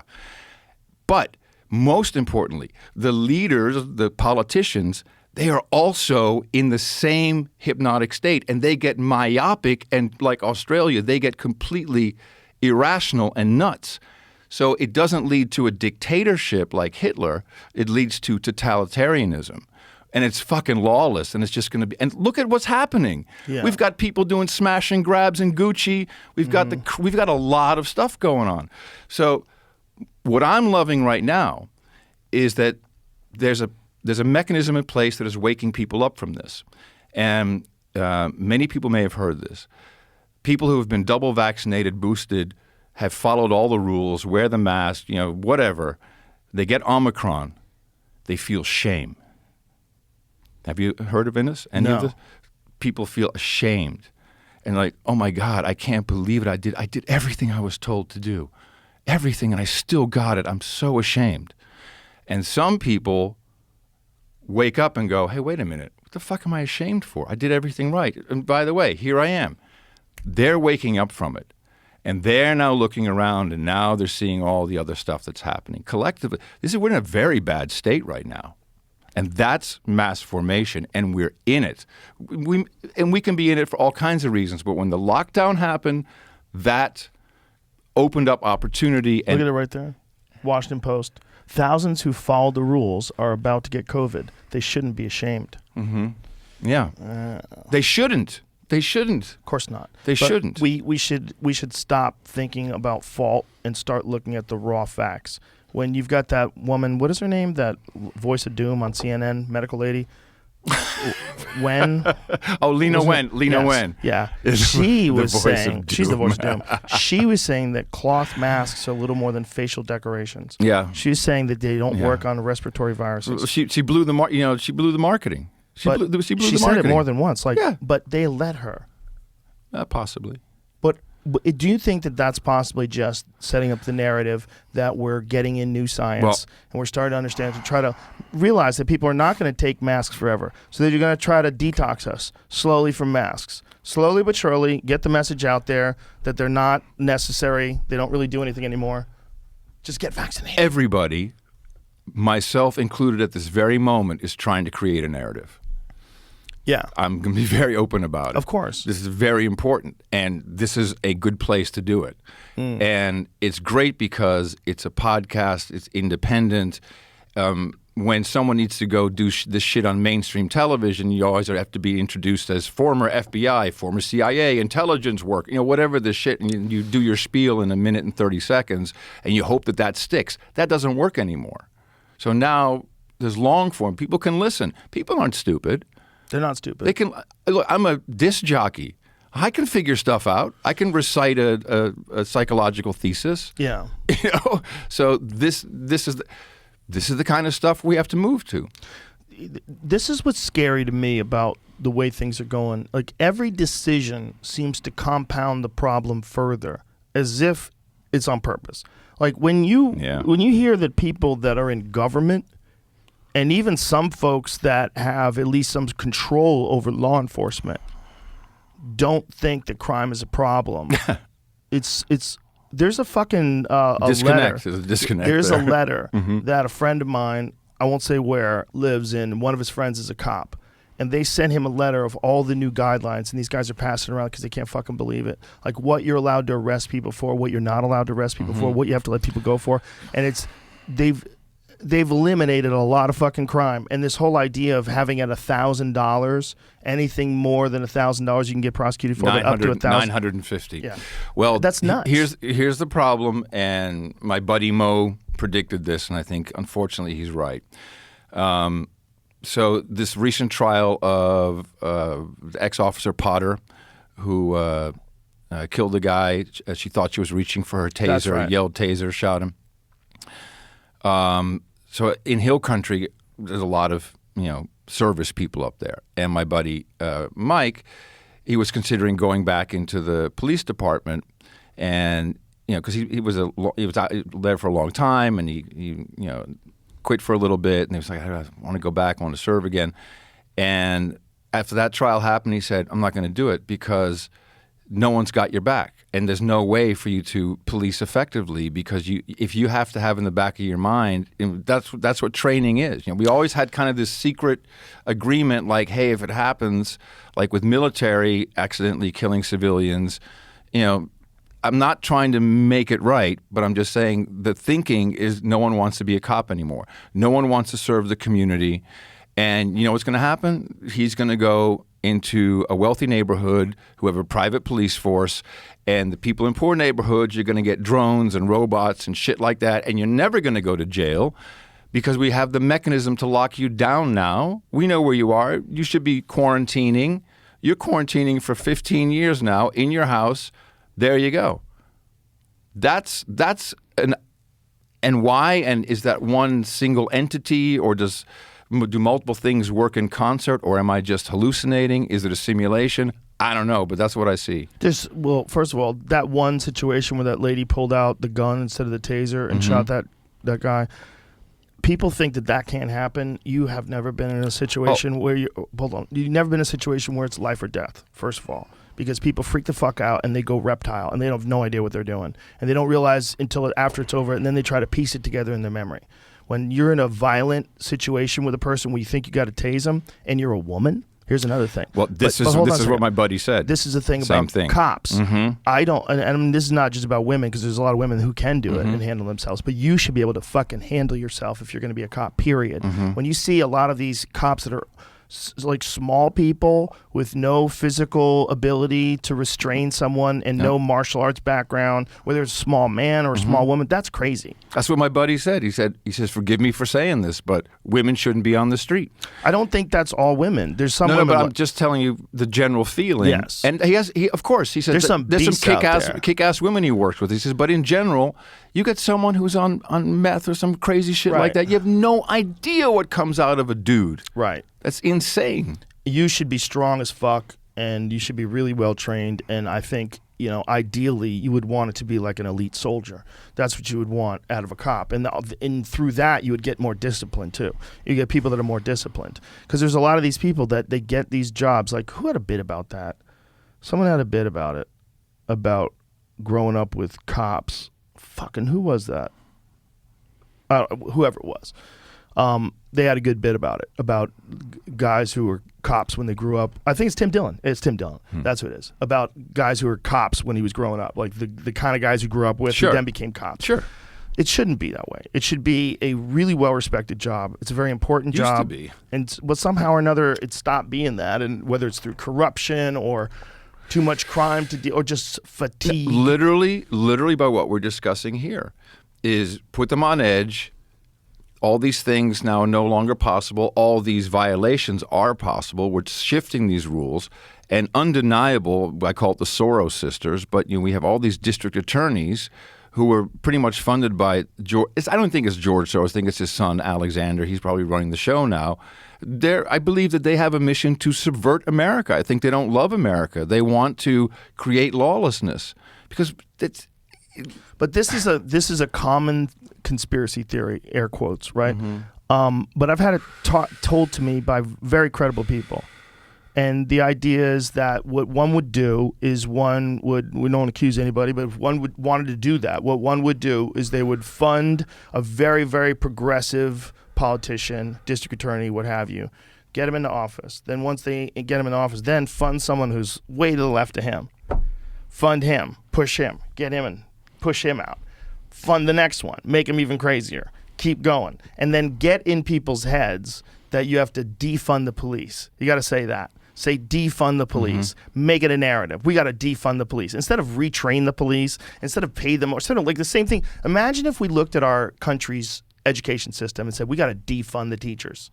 That would be crazy. You would never say that. You'd be like, no. They don't get paid enough. This is crazy. They're understaffed. These rooms are too big. What we need is more money that goes into education. That's a general thing that, like, if you talk to rational how's people. that worked out? But if you talk to rational people, it was say like that. bunch of people that are paying attention and really care about kids' futures. That's what you'd say. We need more money to educate these children. The same thing you would say about cops. If you have problems with cops, you should say, listen, we got to rework this and figure. The idea of having no cops is so crazy. And then the idea of defunding them is almost just as crazy because you take the cops that are still there and you neutralize them. And this isn't exonerating anybody for any horrendous things that police brutality cases that we've all witnessed and we've all been terrified of and shocked by and infuriated by. It's okay. We can have a conversation. It's fine. But that doesn't have anything to do with where it could go. Correct. So look at how this comes to be. It's the candidates who are put in and run at these local levels. It's the mainstream media, how everything is positioned, the words, very important words. Yeah. All like defund the police, all these things. These are narratives. Like, where do they start? Where's like defund the police start? Well, who's the first person to start saying that? I couldn't say, but this goes all the way back to Black Lives Matter Inc., as I consider it, not just Black Lives Matter movement.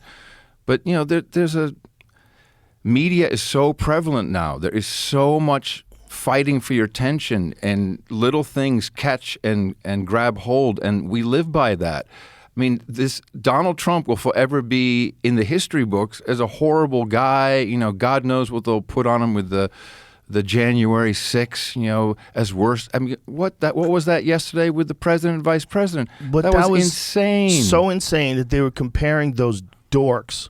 But that's writing a narrative. It's not cute anymore. No, it's not cute. But let's just explain to people what that was, because a lot of people don't even know. Jamie, pull up what the statement was. Was it from the vice president? That it goes down with, what did she say? It went down with 9/11, and what was the other one? Civil War. The Civil War. I have to say noagendashow.com because Dvorak will get so mad at me if I don't plug the show. Yeah. Noagendashow.com. The only partner I'd ever want to work with. He has nothing to fear. He's always like, you're trying to work me out of the show. Oh. There would be no fucking show. He's one of those guys? Nah. What is the quote? He's a good guy. This is a complete insanity. Look, January 6th was embarrassing. It was pathetic. It was confusing to me. Because there's parts of it that confused me. The parts where you have these clear agent provocateurs in the audience calling for people to go into the Capitol. Eps. Yeah, like clear. And then there's video of cops opening up barriers. What is that? Why did they do that? Is there ever been an explanation of that? We really haven't seen like 10,000 hours of footage, which is held under lock and key. So we can't really know exactly. But what's interesting about what are you looking at here? Okay, here it is. Vice President Kamala Harris caused outrage Thursday by Right. comparing the Oh, January Pearl 6th Harbor. Capitol Hill Right, Pearl to the Harbor. Japanese attack on Pearl Harbor in 1941 and the September 11th attacks on New York and Washington by al-Qaeda terrorists. Certain dates echo throughout history, including dates that but you have to instantly understand what that is. remind all we have lived throughout. Okay. This is a beautiful piece. This is how it works. I understand, but we have to read what people listening to this. But that's they the need whole to know point. what the Oh, whole I'm sorry. statement I'm was. sorry. It's okay. I got you. Just let me get what she said out. Certain dates echo throughout history, including dates that instantly remind all who have lived through them where they were and what they were doing when our democracy came under assault. She said, dates that occupy not only a place in our calendars, but a place in our collective memory. December 7th, 1941, September 11th, 2001, and January 6th, 2021. That's insane. This is That's an insane thing to say. That is casting a spell. This is neurolinguistic programming. Look at what it actually says. It says she's telling the world and the American public certain dates echo throughout history. She is building a frame. When you hear 9/11, you see smoke, airplanes, buildings, mayhem. You see Pearl Harbor, boom. Sure. That has now been put into your head. That this is mind control. It's not novel, but that's exactly what it is. And I don't think it's working. Well, I think it is working with a certain amount of people. Enough. But listen, there's a lot of people, particularly people on the left, that want to discuss why Fox News is not talking about the January 6th anniversary, as if when that date repeats itself a year later, you have to bring this up. Okay, let me tell you why this is happening, in my opinion. Okay. So they're trying to, if they could, convict everybody who had anything to do with January 6th in any fashion whatsoever. Now, this outfit called the Lawfare Group, they're the ones that I think wrote the whole strategy for Trump impeachment, maybe even for the Russia stuff, all of that. It's a group of very Democratic fund, it's a huge law collective, really, really smart fucking people.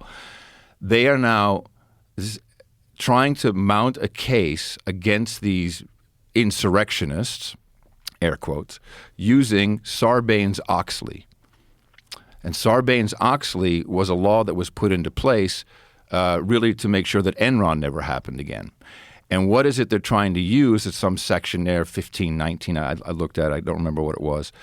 It says, if you in any way are trying to hamper or kill or stop someone from official testimony, then you can be arrested and go to jail for 20 years under Sarbanes-Oxley. It was never intended for this situation, but that's what they're trying to do. So that's why they want Sean Hannity's text message and all these people, because if you are any part of that, any part, now I don't know if it'll fly, but if any part of that, you can fall under the statutes of this law and they'll lock you. They want to lock everybody up. I don't think you can.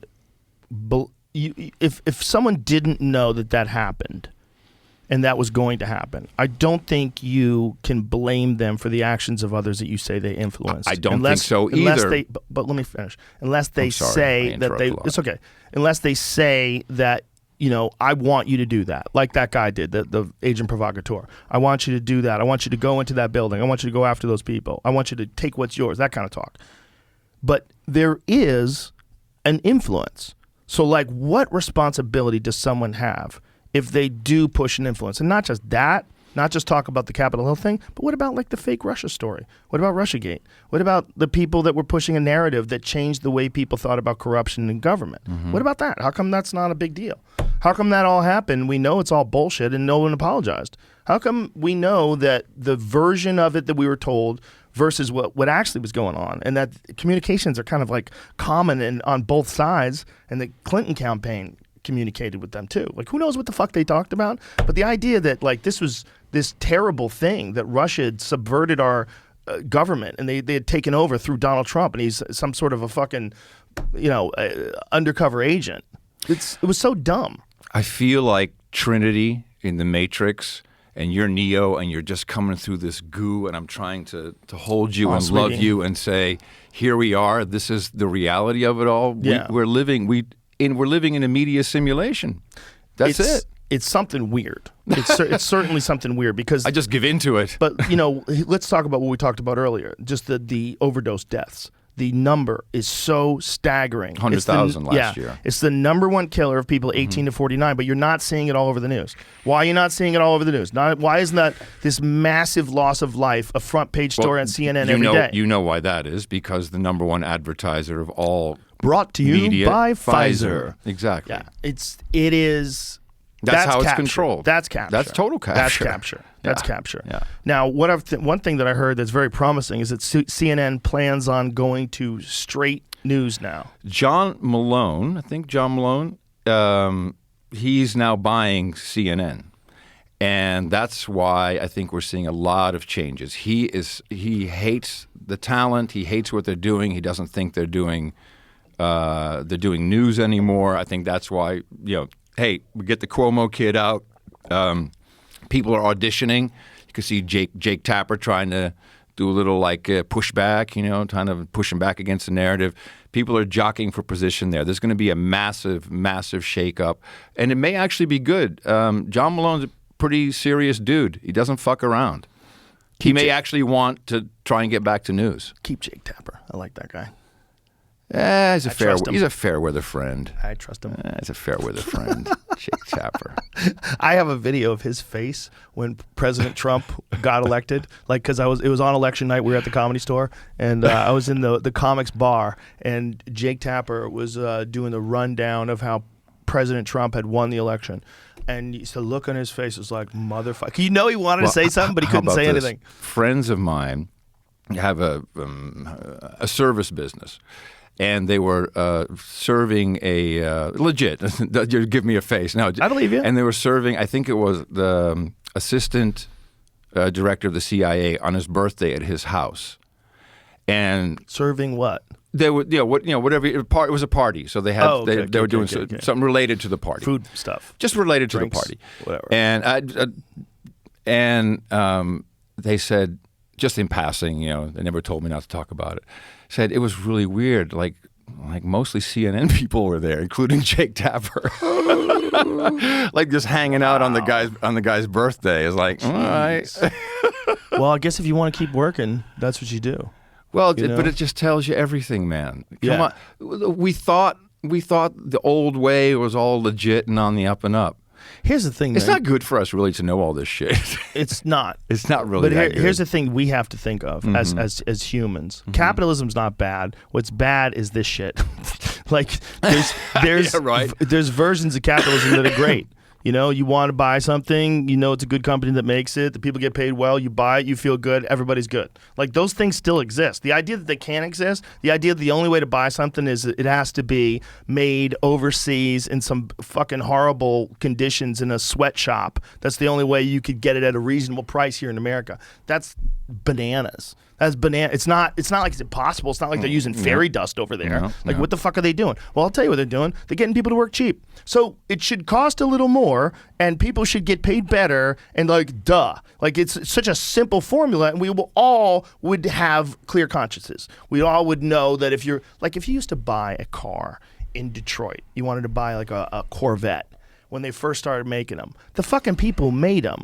As soon as they had unions, those people were making good money. They had houses. They had a fucking boat by the lake.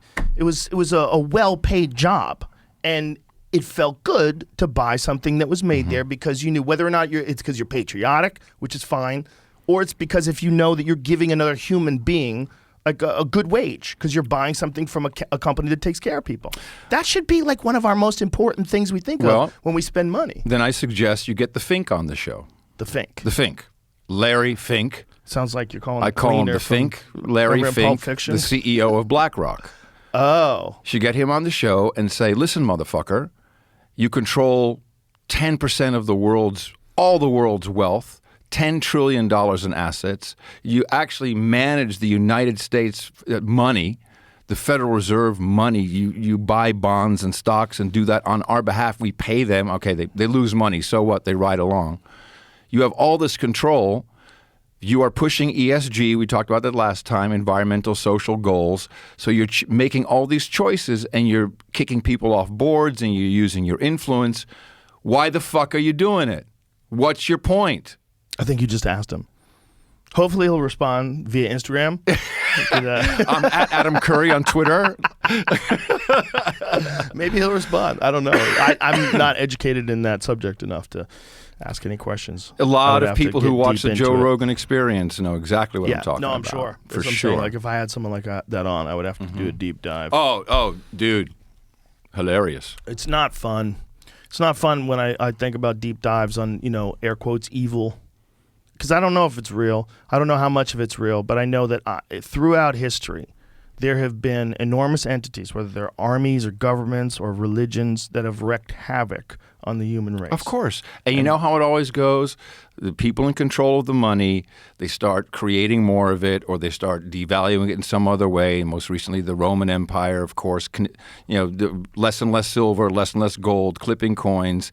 And that's what always puts us into trouble. And that's exactly what's happening. Yeah, and that's what I was going to say. What I was going to say is, and if you don't think that can happen right now, you're crazy. It's always happening. And we always have to fight against it. And so, like, when people think that, like, the idea of saying that freedom is important is a frivolous notion, you have to understand what you get when you don't have freedom. Then other people have control of you. Once people have control of you, they do bad things. If you look at the places that have the most control over people, and Australia is one of them because everyone's unarmed, because they took the guns away in the 90s when they had one mass shooting. They took everybody's guns away. First of all, not everyone's unarmed. There are lots, but they didn't take them away. They gave them voluntarily. They went, okay. That's fine. But they're unarmed, though. There's very few rifles. Very few rifles that exist for hunting. It's mostly unarmed people. That's the difference. And what they're doing over there is crazy. They're imposing rules on these people. They're ignoring science when it comes to, like, whether or not you've recovered from it naturally because you got COVID. Should you be exempt from taking a vaccine? No, it's like everybody needs the shot. Like, what are you doing? They're saying now 3 is the shot. Oh, what's your number? What's your number? 4, Israel's 5, up to 4. 6. What's your number? When does it stop? It gets to this point where you're going, okay, would that be possible in a place where everybody was armed? And I'm not saying people should rise up against the government. This is not what I'm saying. What I'm saying is, like, the psychology of people where they have ultimate power over you because they have all the weapons. Just from not even this, let's not even look at this scenario. Let's look at just the psychological state of people that have absolute control over you, and then they want to tell you what to do. There's some people that are bad parents. They're like, go to your room. Just shut up and go to your room. They want the kid to just shut up and go to the room because they don't want to deal with it anymore because they have the ultimate power over the kid. And then the kid feels like this is a terrible relationship. Like, they don't want to listen to me. I'm crying. I didn't really mean to do it that way. And you can't even talk to them. Go to your room. Shut the fuck up. Go to your room. That's some parents, right? It's also some governments. There's some governments that when they have the same kind of ultimate power that a parent has over a child, they're shitty government and they're mean. And they treat people as if they have to listen. And they treat people as if they're second-class citizens and they know better than you. Even though they're just human beings, they know better than you, and you're just going to have to do this. You're just going to have to get used to doing this because this is how we do things. Like, hey, no, fuck you. You're just a person. You shouldn't be telling all these other people who disagree how they have to and don't have to live their life. How can you do that? The only way. You have to have ultimate power. Ultimate power. You have to be the only one who's armed. You have to be the only one who gets to say. You have to be stuck in this weird situation where you could change laws and change rules because there's an emergency. Get away all sorts of protections that people have had in the past, and then you never get them back. I love you. I love you too. That was epic, perfect rant. But that's what we're dealing with. Well, so here's this is all I'm working on because there's a whole slew of young people who are just opting out, and they're moving to building parallel systems, parallel networks, which is pretty much the only thing you can do. We have all the technology, everything we need. My 2 projects, I brought them together, is podcasting that is protected and Bitcoin. And I'm just on the Bitcoin train because I believe that my money is safer there. I'm not talking about versus the US dollar, just in general. And I think I think that we will see that in our future as very, very protective for everything. As they say, Bitcoin fixes this. If you can fix the money, that's the broken part. The money system is broken. It causes the inflation. It causes the misery. It causes wars because it's linked to oil. So we have to go protect all that shit. It's fucked up. The dollar. I love America. We used to have our own the banks would create dollars. They were promissory notes until this Federal Reserve Act came into play. It was a takeover. That's what Kennedy was talking about. The power that is unspoken by man. It's this banking system. If we continue to be in that, we're just fucked. Yeah, and I have a lot of hope for cryptocurrencies. I really do. I don't know too much about them, but Bitcoin seems to be the one, in the Ethereum, the ones that the people who are in the know talk about the most. And my point is that what we're seeing right now, it's either going to go one way or the other. It's either going to fall apart completely, or we're going to use this as an opportunity to right the ship and come up with a better way to live our lives. It's going to be one of the other. The fundamental difference, just so I say it, because otherwise people beat me up, the difference between Bitcoin and Ethereum is Bitcoin, there will only be 21 million. It cannot be changed. It cannot be inflated. You cannot say the same for Ethereum. Oh, okay. That's the main difference. Also, there's no CEO of Bitcoin. Oh, there's a CEO of Ethereum? Well, there's if you look at the history of it, Eventually changes king of the can be metaverse, made. And that's going to be a problem. Well, Once someone becomes king of the metaverse. It's interesting. I love NFTs. I've never done one. I'm not interested in it, but you kind of know how that works. Where There's one from Beeple. Well, there you go. Yeah. This is fulfilling Klaus Schwab's dream. Is it? Yes. You will own nothing and you will be happy. So you get an NFT. No. I own you nothing, don't know nothing. And I'm fucking you happy. Own everything you own, plus you own an NFT. And It doesn't you're take happy. away all your stuff. No, you don't own it. You don't own it. It's beautiful. I love it. It's like baseball cards, only, Well, more crazy. But you do.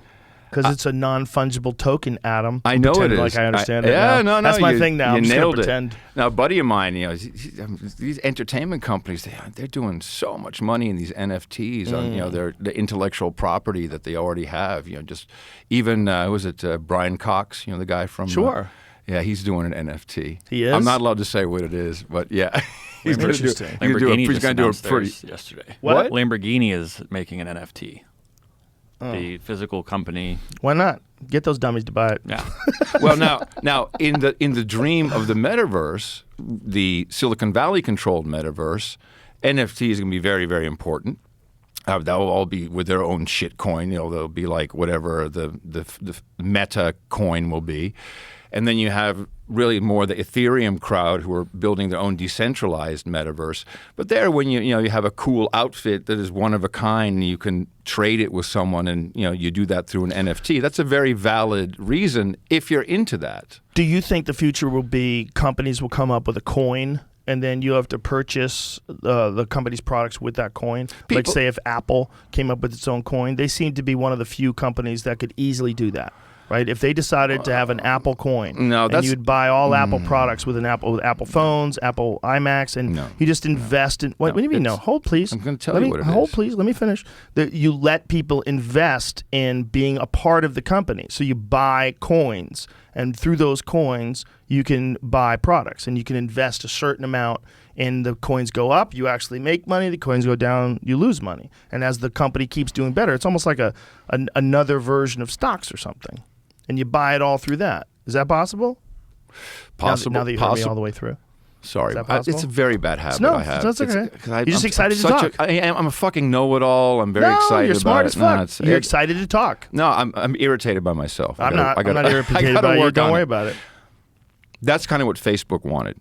Really? Yeah, Facebook had the Libra, and it was all set up, and then the U.S. government intervened and said, "Fuck no," because that could easily become the default currency overnight. Oh, Facebook does all this local commerce. They own the classified market. They own the real economy. The small mom and pops. They own that shit, which is why everyone hates them, especially the news people. Because they're taking their salaries. They're taking their fucking money away. Newspapers, oh my God. Now, anyway, that's not the plan. The plan is the central bank digital currency. You will have crypto. You will have a digital wallet. It will be directly from the Federal Reserve to you. And there will be no little retail banking. That just won't happen anymore. All online. Oh, of course. No more brick and mortar in 50 years? I mean, no. You just use it like you use Venmo now. Use the same way, only you'd be connected to the Federal Reserve, to the central bank. Now you've been completely morphed into where they want you to be, because then they fully control you. Right, but do you think there'll be retail stores? You think there'll be retail, right? Well, if you believe the in the metaverse that Neil Stephenson wrote about in Snow Crash, which I read. Actually, I had metaverse.com for a long, long time. Is that the Snow Crash? That's not that film. Isn't there a film called Snow Crash? Snowpiercer. That's Snow. No. Thank you. Snow Crash. I don't Thank think it's ever been. I would hate for it to be filmed. The only thing left in meat space once we live in the metaverse, is Domino's pizza delivery and FedEx and hoverboards. That's all that's left. In that order? Pretty much. In the meat space. I love that term. Yeah, the pretty meat much. space. Yeah. But, I think there's a real possibility that, how about this, just for a scenario, you're already in the gaming world, you kind of love it, you got the goggles on, it's augmented reality, it's virtual reality. Now maybe I can get a gig, maybe I can put on a glove and do this and operate a robot, remotely in a factory somewhere. Or maybe I can train artificial intelligence, basically training to get rid of me. These are all things that I believe is where Silicon Valley wants to take us. Could you imagine if that was a thing where you got a job in the metaverse and through the metaverse you were making things at a factory in a real place? Oh, that's going to happen. Oh, for sure. Come on, man. Elon's already jacking into your brain. Of course this is going to happen. This is transhumanism. This is truly what one of the big agendas is integrate people with technology. It would remove all the concern about safety at factories. Because you never worry about someone losing fingers when it's not really their hand. You've got some person who's controlling it remotely. They're nowhere near the actual metal getting cut. They're nowhere near the furnaces. They're nowhere near any of the machinery that could fuck people up. They're doing it all remotely. Yeah. And it's going to look like real life. Yeah. Oh, fuck. So the most important thing is congregate people, get together with other people, hang out. And also be aware of it while it's happening. Be aware of all of it. That's the hardest part, man. That's the hardest part. That is the hardest part because it's too overwhelming, especially if you have a job. If you got a job doing something and then you have a family and you have hobbies and you have friends, like you don't have time to be thinking about this shit. And most it's all people don't have the compounding. hobbies and the friends. We've been divided amongst vaxxed and unvaxxed and safe and unsafe and stay safe and go with Jesus, and I hate this, and I hate that, and I hate you, and left, right, blue, red. All this stuff is not healthy, and it's probably not coincidental. You've seen these delivery bots, I'm sure, right, that are on the way out. There you go. So this one is shown off at CES. That's how I saw this. What happens if it hits a pothole? Well, the interesting part here is how you control it. It's not necessarily like an AI autonomous thing. It's controlled by a guy in an Oculus headset in his office. And he steers there's your kid's future, Joe, right there. So he walks with you? No, he's at home. But wait a minute, but the guy there... He's steering it. That guy loaded it up just like at the office or whatever. He just put the shit inside and of then it. hold on. So he loads it at the store, Yeah, and the other a dude guy drives it. somewhere drives it to your house. Like the Uber driver, if you will. Yeah. What? He just doesn't even leave. He stays at home. Look at him. How quick before those guys go blind? It seems like it's happening, right? That shit can't be good for your eyeballs. But that's like a metaverse I think job. that's the least of the problems. Doing that all day, they're like, we don't need eyeballs. We're just going to drill straight into your fucking temple and give you these posts so you can strap those goggles on. You'll see everything much clearer. But we're already doing this. That's what CAPTCHAs are. CAPTCHAs are literally helping Google train their artificial intelligence. That's crazy, though. How many times have you seen it? Oh, train. Yeah. Bus. Yeah. Thanks. So you just helped train it with pictures that were random, and you helped Google learn what a train looks like. It's important shit, man. I know. Like, are you a robot? Trains Make sure you matter. check. Show me you're not a robot, and I'm going to use your data. Yeah. Yeah. That's funny that it's actually training artificial intelligence. It's good. It's good artificial intelligence. I mean, it knows what you're interested in buying. They'll let you know every time you open up your email. No, this is not good, Joe. I want to just hear from Joe, my buddy Joe. I want him to say, "Hey, this was a I'm cool getting this thing new I gig ate." with Google, and I'm on their side now. There is one thing, DuckDuckGo can go fuck itself. Technology I'm legit excited about, and I'm really jacked, and that is What's that? flying car and or personal VTOL. I don't think you're going to get flying cars because I think they'll sabotage them with accidents. Well- I think the best way to control people is to keep them on the ground in grids so you can cut off the grid, Stop the maze right there, and then you can capture them. Okay. If people could just fly around, Let me why are they gonna pay qualify. taxes? Let me qualify. I'm a licensed fixed-wing and helicopter pilot, so whatever is on the market, I can fly, and I can fly legally, and there's not going to be a lot of people doing what I'm doing for a long, long, long time. But Really? oh, it's the regulation, exactly what you said. Flying is not as beautiful as it looks. You got wind, you got weather, you got visibility, you got human performance, you've got mechanical performance, a lot of things. It's a lot of moving parts unless it's completely autonomous. You get a piece of paper when you pass that. It's for a reason, it's not easy to get. You got to learn it and you got to do it. And so that's not just how do I operate the aircraft. But for me personally, CES, the Consumer Electronics Show, is on right now in, I think, Vegas. They're debuting the coolest fucking shit, and it's almost there. Look at this Jetson 1. So it's like a one-person, basically a drone, and you can take it right out of my garage, go pop up, and fly to see my buddy Joe. They're not quite there yet, only does 50-mile radius. But I think in 3 years... if they figure out the battery technology, which is still questionable, this is the kind of shit, man. Look at this. But what about when people are going to crash into each other? No, but in the fuck sky? that. That's going to be decades before that happens. No, this is for elites like me and you, Joe Rogan. I'm going to look go at over there. this I'm going to thing. hover at your house. Like, hey, buddy. Whoa. You're going to pop up in your Jetson 1. Bro, that's wild. I mean, and How this- easy is it? It flies like a drone. Yeah. That's crazy. I think you man. can. This is real? Oh no, you can buy them. This is real? $95,000. I What? think. Yeah, I think this is 95. This is real. Yeah. Jamie, doesn't this look fake? I think we need to figure it out for ourselves. What do you think? Let's buy one. No, because you'll be on the schedule for It could call someone. 2023 or This some looks shit like a this. really good video game. I thought at first it was 100%, and then they showed that thing and the. I was going to ask you. YouTube started showing me yesterday for some reason paramotor videos. Yeah. You got a parachute and a big fin on your back. Do you need a license for that, or can you just No, do it? you but you can't do much. You can't like fly to Austin. Well, the from guy that I just watched, hill he had like country. a 10-gallon tank and went up to 17,000 feet. And Oh, I like, mean, but that, he's probably a pilot. He probably Okay. has a license. All right, Yeah. okay. No, none of this is going to be in consumers' hands anytime soon. That is a wild looking But piece of machinery. But I could roll that right out of my garage. 2023, I think maybe.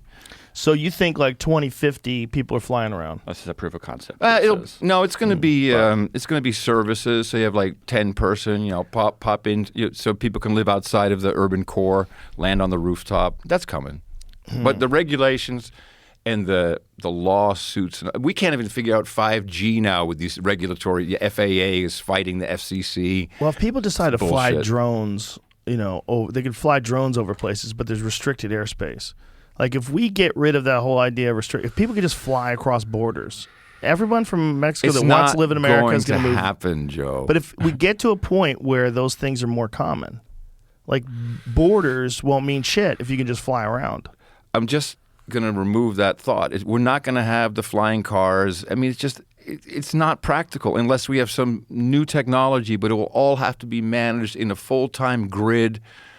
Yeah. I mean, so that you have scheduled times. I mean, yeah, in the future, in a futuristic movie, of course, we dream about the self-driving car. Let's make that work first. Right. So the air as a whole, you got other factors going on. No, I'm not saying it's practical. Yeah, but I'm just trying to look out from here to the eventual changing of all the things we do, whether it's transportation. Yeah, I don't know if I like any of it. I mean, I'm just I don't know if I I'm like getting it. old. Do you like cigars? I love cigars. Oh, beautiful. I don't smoke them very often. In fact, only here. I have JRE cigars. Oh, with your mug on them? Yeah. that's Foundation Cigar Company made them for me. Oh, that's cute. Wait a minute. You know what? These are a little dry. These haven't been in the humidor. Let's try it. So you're always an optimist no matter what, even through all this crazy shit that's going on. Well, you never lose faith. I think in the my possibility. optimism right now is that people are seeing what's going. Thank you. People are seeing what's going on, and there's a lighter too. Yeah. And they're seeing that we can't fix these institutions with politics. Look at this. Introducing the world's only contact lens that elevates your vision. Jesus Christ. They're going to take your whole eye out eventually. They're going to, you don't need that bitch ass This is eye. full. Like it's this. The way they're describing this is AR and in a contact lens. Look, for sports use at first, which I don't know. Oh yeah, you could probably see way better with that. Like imagine if you were playing sports and you could you had a way better vision on like where a ball is or something.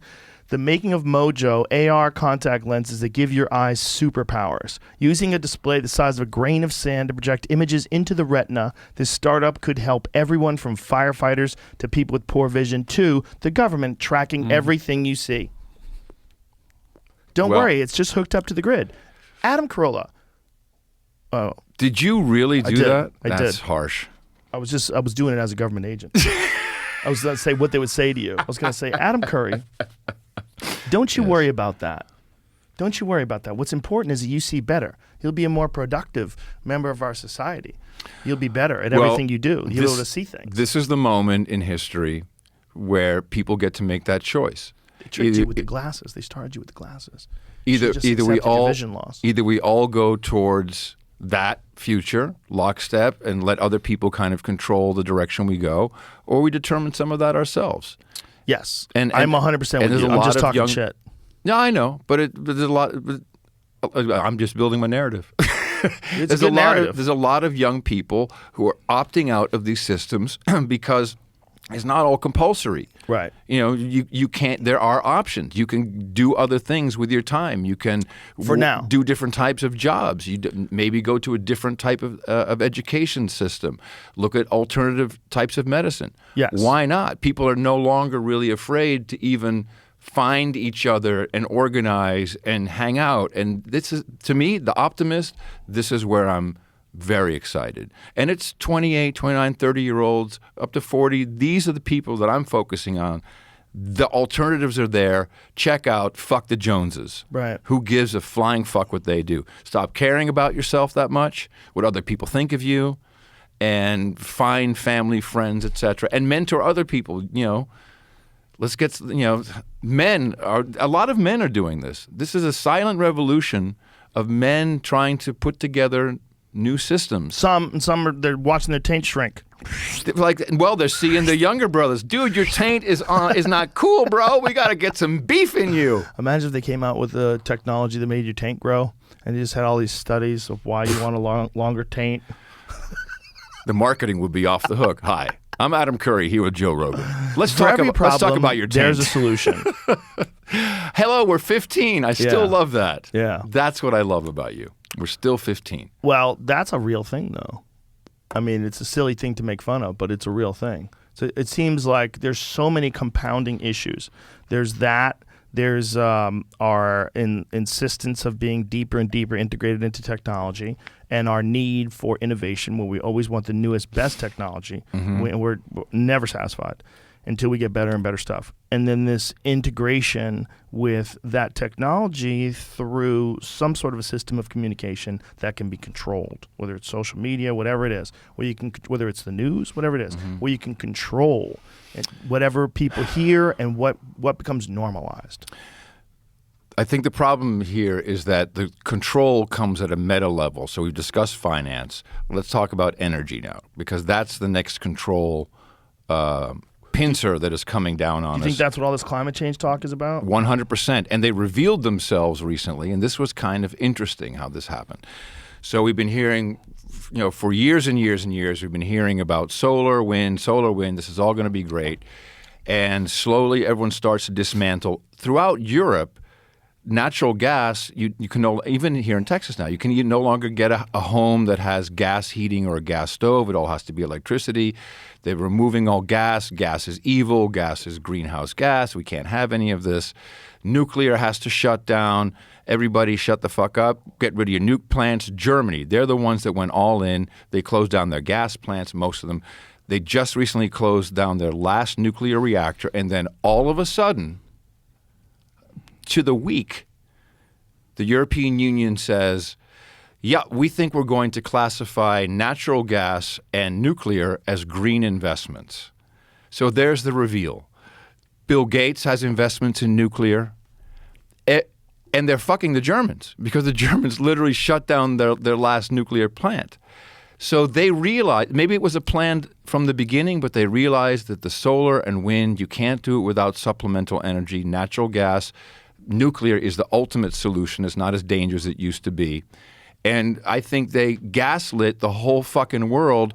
And now, in context, I kind of also understand the Uranium One deal that happened during the Obama administration that Hillary Clinton signed off on, which gave away a lot of the U.S.'s nuclear fuel. Maybe this has been a long time coming. Like, get all the shit out, then we're going to control the energy with nuclear and gas. But hold on. When they first started innovating with solar and with wind, the people that were involved in those businesses, those were entrepreneurs and engineers and scientists that were trying to figure out how to extract the most amount of energy from the wind, the most amount of energy from solar. And then over time, I think they found that there's some serious restrictions. Like, you have to have wind. If you don't have any wind, you don't have no electricity. Like, I flew by in California once, and I looked down at this wind farm, and I'll never forget, none of them bitches were spinning. I disagree about that. I think that there was a promise that battery technology would advance along with the solar and wind technology, and a lot of promise, including, I would say, arguably from Elon, and it just hasn't happened. Right, that's what I just said. Don't have. Right, but okay, that's what I meant. You meant the battery technology. All the technology. Okay, it's really that's the chokehold. Is the battery. The battery is, but it's also the wind doesn't exist. No, they don't get much power out of the wind. There's all kinds of issues. Right. If the wind is blowing too hard, you can't overload the grid, so they have to turn them off. Yeah. There's that problem too. Now, the real issue, and this is what happened, in my opinion, in Texas when we lost power for 4 or 5 days. The energy that we consume has been traded and commoditized 20 times over up to 5 years ago by energy suppliers. This is what ERCOT is. It's basically a real-time auction every 5 minutes. There's on this side is Austin saying, hey, I need some energy, and on that side are the suppliers. And they say, okay, I'll buy yours for $75 a megawatt hour. And then after 5 minutes, they're looking at these prices, and I'll grab yours. Those prices ran up to $9,000 per megawatt hour just before this all happened. And this is basically Enron never went away. These are just people who are trading energy like it's stocks and bonds. And because of that, no one thought that, hey, maybe we should at least fire up one plant at a possible loss, because it takes several days to do, just in case this storm is bad. They took the risk of the money, losing money, over everybody else. And that's been completely covered up, not talked about. It's a fucking mess. And it's just Wall Street bets going on right there. Not Wall Street bets, but like betting on Wall Street going on with our energy supply, and no one knows. Well, Abbott knows. The people know. Now climate change activists are using this as Texas can't manage their grid. We got a great grid. We got assholes who are trading our futures. And then German companies, not even American or Texan. What? Yeah. That is so bonkers. Yeah. Well, this is the world when you start to look at it. This is, again, the problem, and one of the reasons why I appreciate you and many other people. So you got the time to pay attention to this shit, whereas most people just don't. They just don't. The No Agenda show allows me to do this work all day long. That's my job. Thank God you're here. I learn so much from you. Whenever we talk, I'm like, what? No, come on, really? Every time we talk, what? Really? What? And when did they start doing that? What? I guess we don't really talk much outside. But how many of our conversations are me saying, what? I don't know. I just always come away thinking, holy crap, I love what I do. I love this. It's so fun. It's fun. I really, really, really love it. Yeah. Mm-hmm. It is fun. We're lucky as fuck, dude. Well, we really are. I mean, it is kind of lucky. Luck is where preparation meets opportunity. Yeah, it's where mental illness meets an opening. Whoa, deep. It finds some way to navigate through the system where it Did you go to it college? seems to thrive. I spent very little time in college. Me too. I went to college for 3 years. Oh, I went 3 months. But it was like part-time. I was working at the same time, and I was competing at the same time. So I wonder if we just didn't get the programming. No, I was wasting my time. I just went to college so that people wouldn't think I was a loser. That's literally the reason why I went. I went to UMass Boston, and so it was a city school, it was like a commuter school. So a lot of people that had jobs would go to there. It was a good school, but I didn't give a fuck. I was just doing it because I thought it was something you were supposed to do. And, I've always had this thing where I'll find a thing, whatever it is, and I become obsessed. And that's all what I wanted to do. And at first it was martial arts, and then it became stand-up comedy. But during that time, I was also trying to go to school. So if I've got that thing where I'm obsessed with, I'm not thinking about other stuff. And I know I'm supposed to, but I'm not. And I thought, you. No, I'm very similar. I thought it was going to turn me into a total loser because I thought I wasn't going to be able to keep a job where I had to do things that I did not want to do, which is what I thought most people had to do all day long, which really is the case for most people. So that's where mental illness meets an opening. Yeah. Right? Because a normal person would back off of certain controversial issues, or they wouldn't speak their mind. They wouldn't say something crazy if they thought it was funny. They would. It's too risky. Why take a risk when you're managing all this? It'd be better if you were less controversial. Then you'd get more sponsors, and then you'd have more people paying for things. It's like, I don't think that's true anymore. I don't think that's real anymore. I think we're at this point where we realize that whatever our views of our society are, whatever our views of culture and civilization are, they're shaped by other people. And they're shaped by other people who may or may not have thought this through. There's examples of people who absolutely have thought this through, and they're fascinating examples, fascinating accounts of people who wrote things down that still inspire us to this day, even people who wrote the Declaration of Independence. And what a bunch of crafty fucks sitting around thinking, how do we write down some rules to keep this thing on the rails as long as possible? It's fascinating, right? But not most people. Most people aren't thinking like that. Most people don't have the time to think like that. They don't have the chance to think like that. But these are all priority is, I think, the difference. People have time. Look, that's the one commodity. That's right there, is your time preference. Is how long you're willing to wait for something. We used to save money. Now we buy stuff on credit. It's also your obligations. If you wait until you're like 35, 36 years old and you have a deep investment in a company that you've been working for 10 years plus, and you also have a family and you have a mortgage and it's very difficult for anybody to rock the boat. But there's a lot of people that are opting out of that. They're going to live in yurts and having working nonprofit small things, local stores, setting up shops, and that's perfect too. I don't know what Valhalla is, but I moved out of Austin because I was ready. Give me some acreage. Let me hang out a little bit. I want wake up calm. and hear birds and shit. I heard an owl this morning. Nice. Let's go. Ooh, ooh. They're fascinating because everybody wants to think they're cute. They're the meanest motherfuckers. I remember one time I was flying home or driving home rather, and this owl flew above my car and dropped a rabbit on the road in front of me. Yeah, sure. Because sometimes when you startle them, if you drive by and they have their prey, they try to fly with it, but then they realize like, hey, this rabbit's fucking move fast enough. heavy. I got to let this bitch go. I can't move. And it just blang, just let it go on the highway, or on the road rather. Yeah, so I pulled over to the side of the road and I got out and I looked at this gutted rabbit. Like all of his guts were missing. To the owl had torn apart. I'm like, wow. We think of these things as being like these cute, wise. Give a hoot. Don't pollute. Did you know they can swivel their head 360 degrees? Did you know they know how many licks it takes to get to the center of a Tootsie Roll Pop? One. They can't help but eat. We had a commercial where an owl can't help but eat a lollipop. Remember that? Like that was his shit. Yeah. The owl wanted those Tootsie Roll Pops. But they're awesome predators. Look at that sad programming that is still with us to this day. They kill a lot of other predators too, man. A lot of birds. That's why you want them around. Well, you want them around for Look the varmint. He's going after that rabbit. Yeah. They have this face that looks cute, but that's just so they can hunt so effectively at night. There's an amazing video, I don't know if you've ever seen it, of an owl snatching a hawk out of its nest in the middle of the night. Yes, I have seen that. Yeah, that's badass. They're beasts, bro. Yeah. And then for every owl, there's an eagle ready to eat And them. of course, that's the important part because the owl represents the Illuminati, but the eagle represents America. America.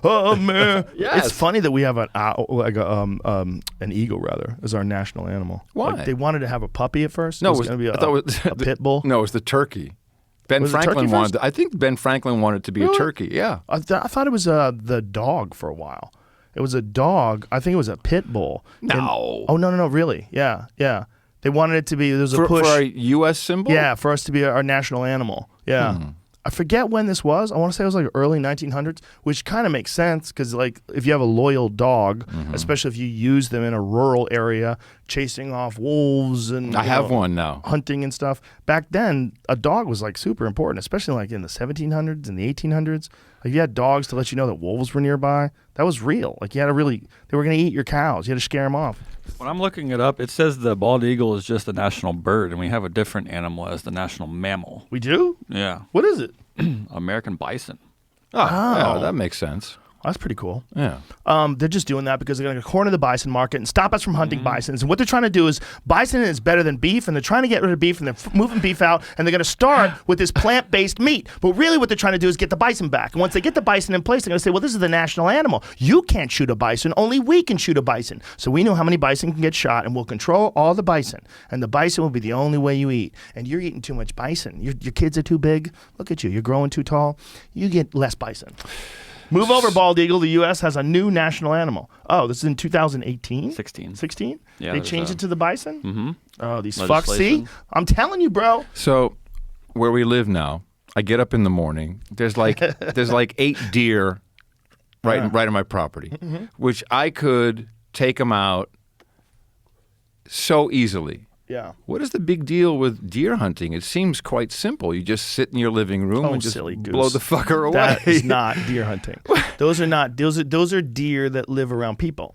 Yeah. Deer that live around people. Are they not tasty? They're very tasty. Okay. You definitely Just in couldn't case. eat them Just if you in want to eat. case. 100%. Just yes. in case. The bucks, by the way, are fucking crazy right now. They are trying. They're Not right now. they're like It's mostly like 2 weeks ago. Yeah, yeah, They yeah. were gang raping. Yeah, It was yeah. just- it was insane. It was scary. And then it ends. Yeah. Then it's over. They They're go done. Yeah. shithouse mad Yeah. for a couple of weeks and then it Yeah. ends. The thing about those animals near you is they're only there because people won't shoot them. See, like if you go to Yellowstone, right. they figured it out. Yeah. Like if you go to Yellowstone, you can take selfies with like a whole like beautiful herd of elk. They're hanging out. Yeah. They're just hanging out there. So like Yeah, there's like that a makes fucking sense. Coca-Cola vending machine. And I have a selfie with me in front of it. I think I put it on Instagram.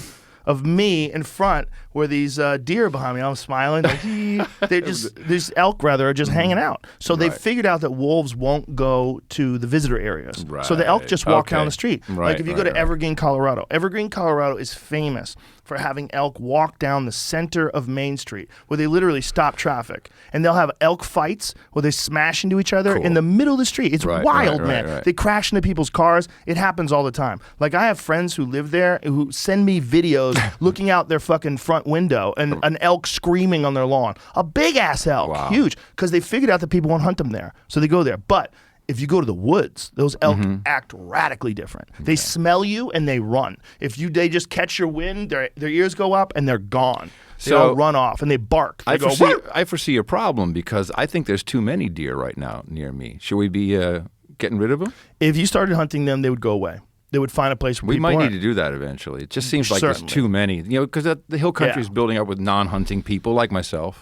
Yes. Yeah. Well, there's plenty of people in Texas that hunt, but the thing about Texas is it doesn't have much public land.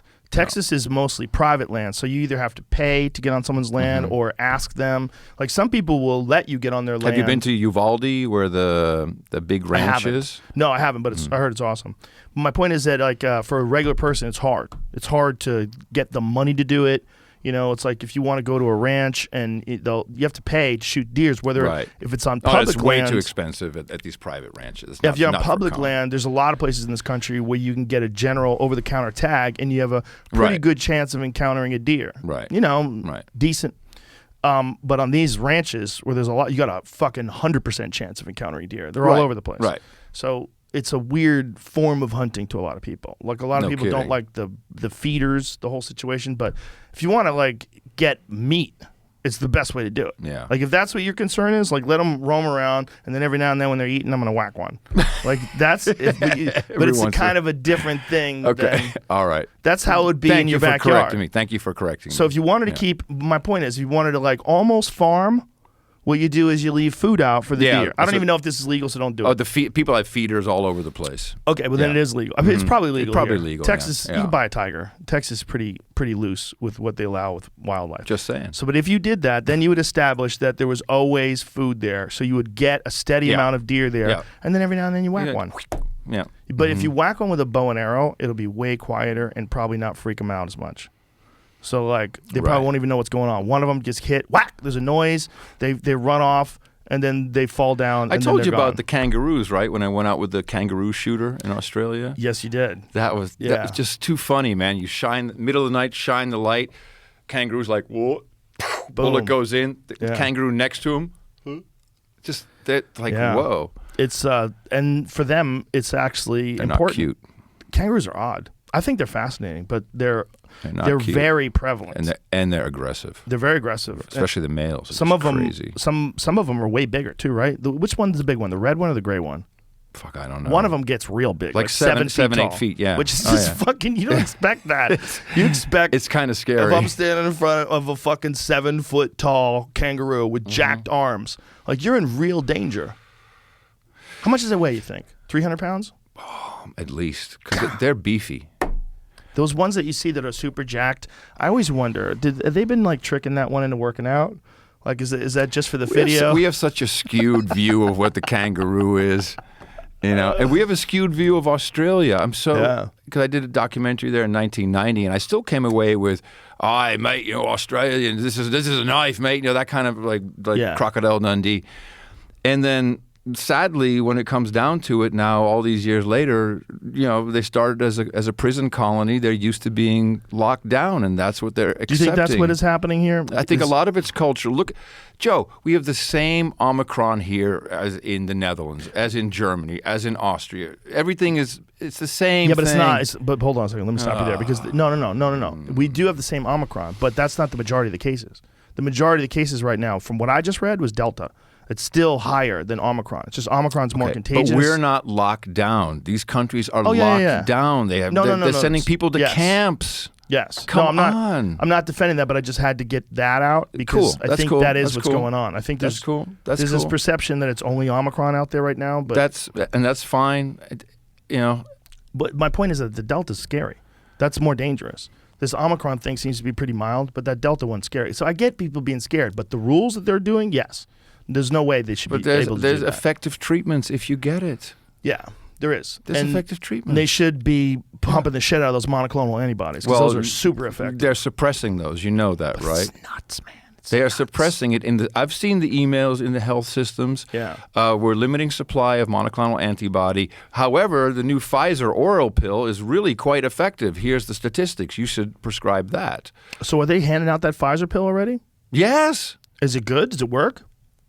Who am I to say? Well, I wouldn't take it. Maybe it works, man. I don't know. Well, you have to take it with an HIV medication. There's all kinds of weird shit around it. I don't like. What if they said you got to take it with Molly? You got to lighten up, buddy. This is what we're going to give you. A little bit of this, a I've little bit of that. never done MDMA, Molly, anything like I that. only did it once, and I still think about that day. No. What a day. No. I'm not interested. Why are you not interested in feeling love? Holding people's hands. Just lying in the sand like it's the best day of your life. Just sand. You're like, My wife keeps telling me, why don't you have Joe come to our place and we'll introduce you to mushrooms together? oh, I'll do that. Done. Okay, let's do it. Done. Have you done no psychedelics? Never. Well, I've done DMT twice. Oh, well, what the fuck are you talking about? Well, I don't know. You've been to the motherland. I have no. That was very cool, by the way. That's a good way to put it. Being a stoner, you know, used to kind of like hazy, and there's just like this fresh wind, and oh my God, the carpet is alive. That's kind of cool. Oh, I see your energy. Hold on a second. I'm going to put that over there. Jamie, catch the energy. Yeah. And I like that it ended. Yeah. 20 minutes. Whoo! Of course, you were dead tired for 48 hours after that. Really? I didn't like that part at all. I didn't get tired at all. I didn't feel any of that. Yeah. I felt zero of that. What was a while ago? It was, Do you think it was a 20 years ago. physical tired from the experience and being overwhelmed?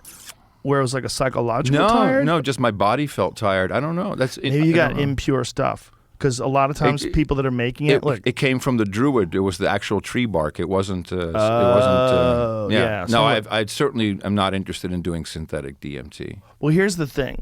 From what I understand, the synthesis of it is quite complicated. I mean, it's quite easy for someone who knows how to do that kind of stuff, but to an average goon who wants to start making DMT is not easy to do. For an average goon who doesn't have a background in chemistry. I'm pro MDMA. Hold instance. on, please. Let me finish. So the point is, some people probably don't do the best job. This is not my idea, by the way. This is explained to me by my friend who knows these things. He said they don't do the best job of making it pure. And you can tell oftentimes by the differences in the color of it. And that the better versions of it, more synthesized versions of it, when they're doing this whole process, are like a lighter color.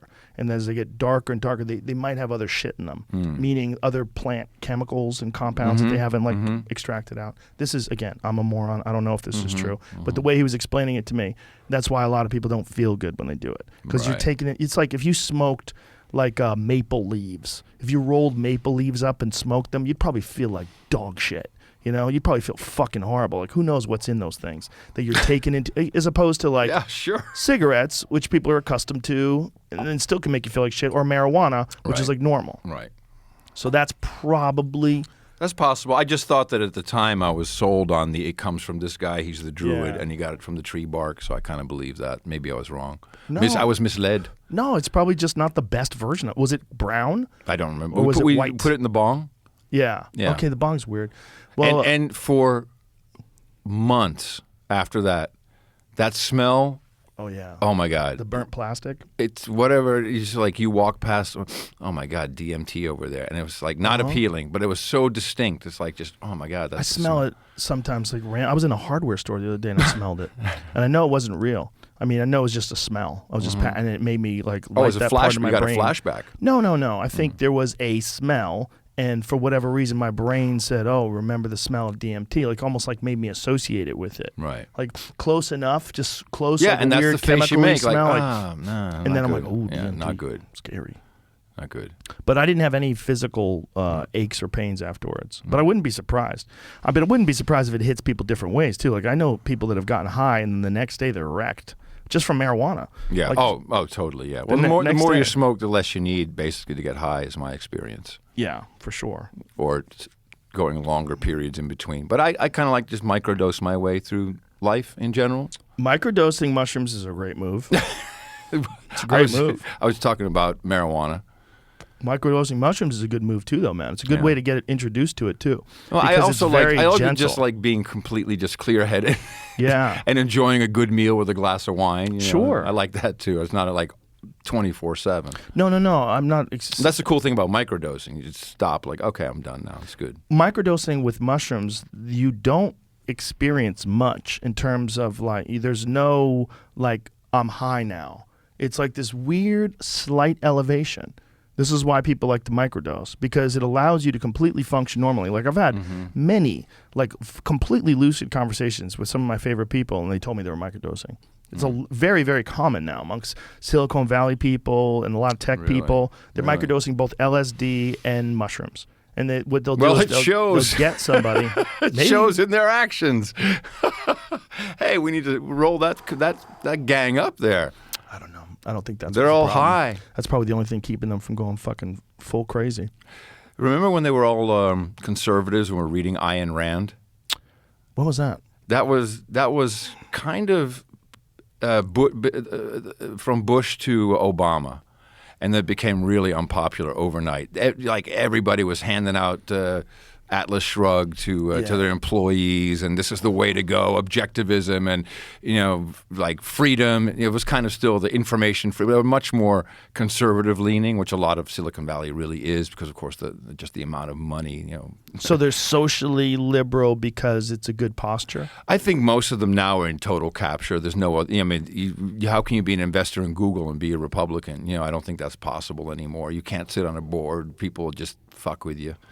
No, I think that's you can't get investment. But you when can't it comes get investment, Joe. Back to the think. Right, but when it comes to money, they're very conservative in terms of like using offshore accounts and the way they, structure their taxes.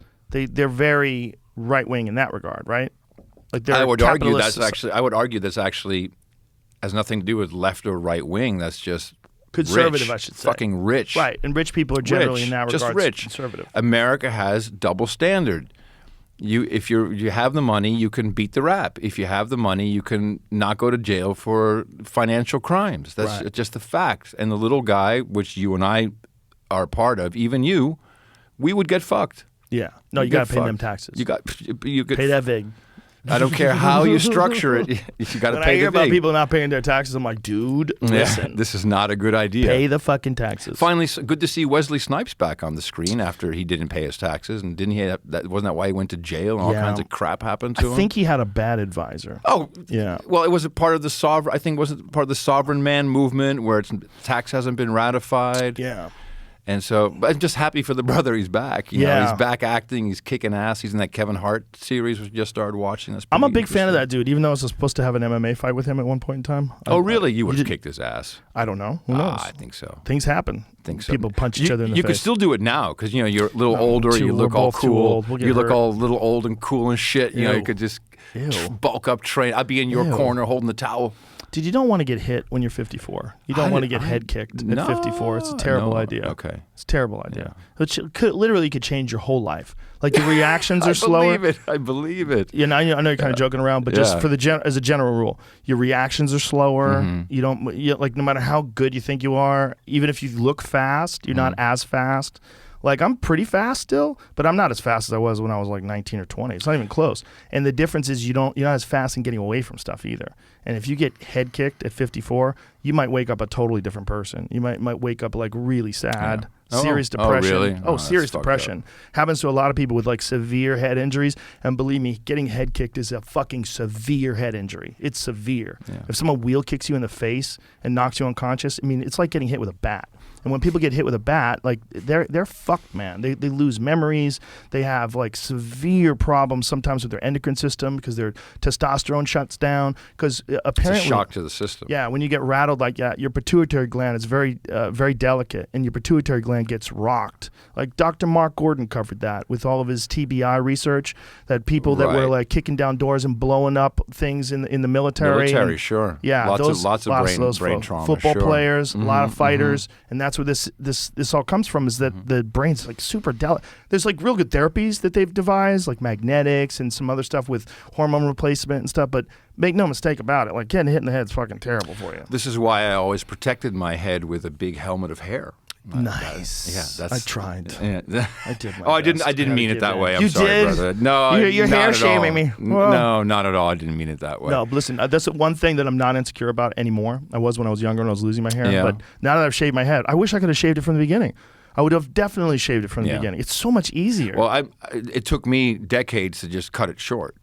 Just Yeah. fucking cut it. And now, like, oh my God, I actually get my hair wet under the shower. I used to have to shower like this because no. it would take forever to dry, to tease, to spray. Flowing, lovely locks. You have matured from a beautiful, pretty man You've said this so into many a times. perfect gentleman. Like you're like A an silver fox. established, A silver fox. an established gentleman at your age. When you were young, you were boy pretty, but you still managed to be intelligent. I was not boy pretty until I got on television. I was awkward, had the wrong pants on, had shitty hair. How is that possible? You're Well, fucking beautiful. This is my God damn it, Adam Curry. This is you're my beautiful. Swamp Thing appearance. This was Hollywood. Shut your Adam mouth. Curry. I can't look like that. You're beautiful. You're beautiful. I think I was Lovely. 20, 25, 26. Yeah, perfect age. Yeah. You're a goddamn ripe peach. Yeah. Look at you. Yeah. Look at right. you, fella. You know? Well, That's what I love about your direction, like the way you've gone with things. Everything's decentralized, the way you do your podcast, the way you have people kind of donate and support it, the way you have everything set up. It's really fascinating. I can't wait to welcome you back. I'm eventually probably going to have to go to something like that. Brother, I'm there for you. I take care of you. We make that shit work. might- We'll get you paid in Bitcoin in real time. Bam, value for value. Streaming Satoshis. It's fine right now, though. Everything right now is No, working you're good really now. well. You're good now, of course. But you got negotiations coming up, obviously. I'm not worried about that. But I'm not even thinking about that. You What got I am great, thinking you got about great is people around you.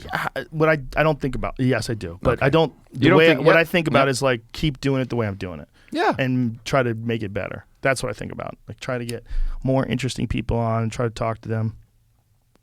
Use a real lighter like a man. When you're gonna light a cigar, you should use a torch.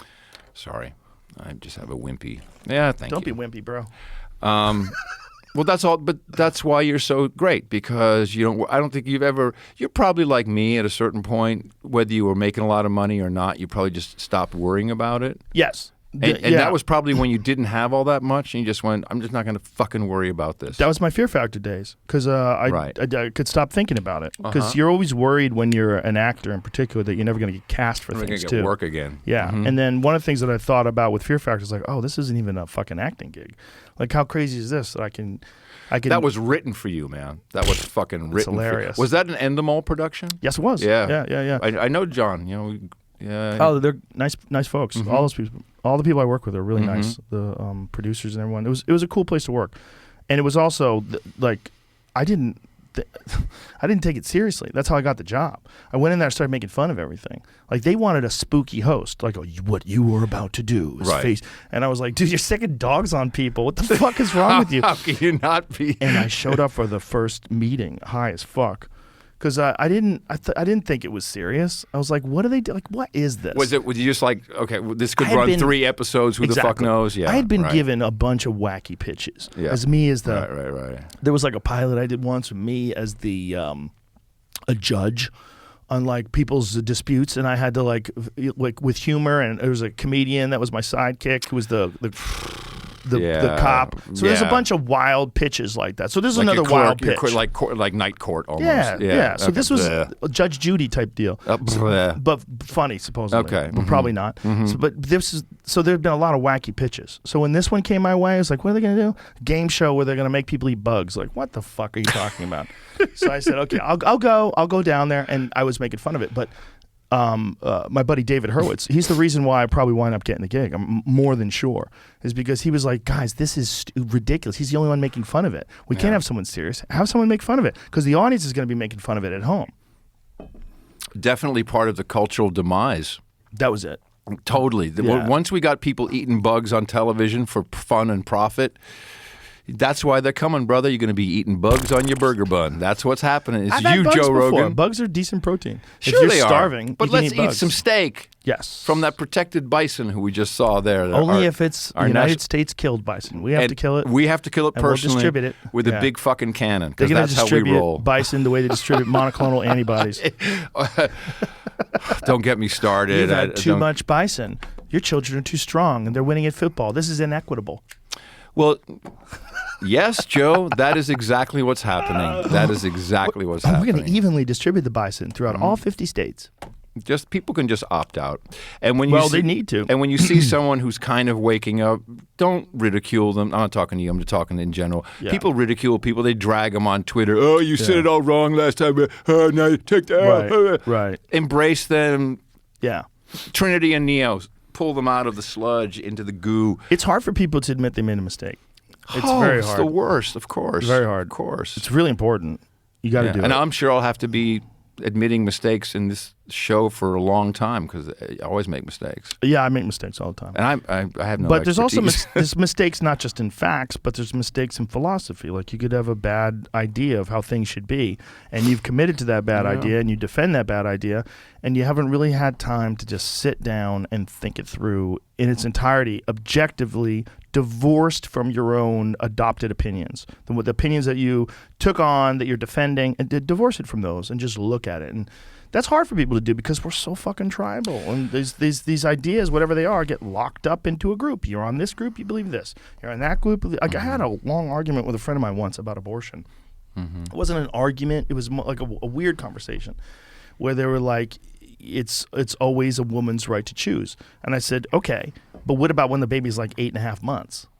Isn't that a different thing? Is it a different thing when it's 5 cells than it is when it's 8.5 months? I mean, I'm not saying what depending on where you're coming from. He didn't want to admit that. It was a thing where he didn't want to discuss it. I said, okay, listen, I'm not a pro-life person. I believe a woman should be the one who makes the decision if she wants an abortion. 100%.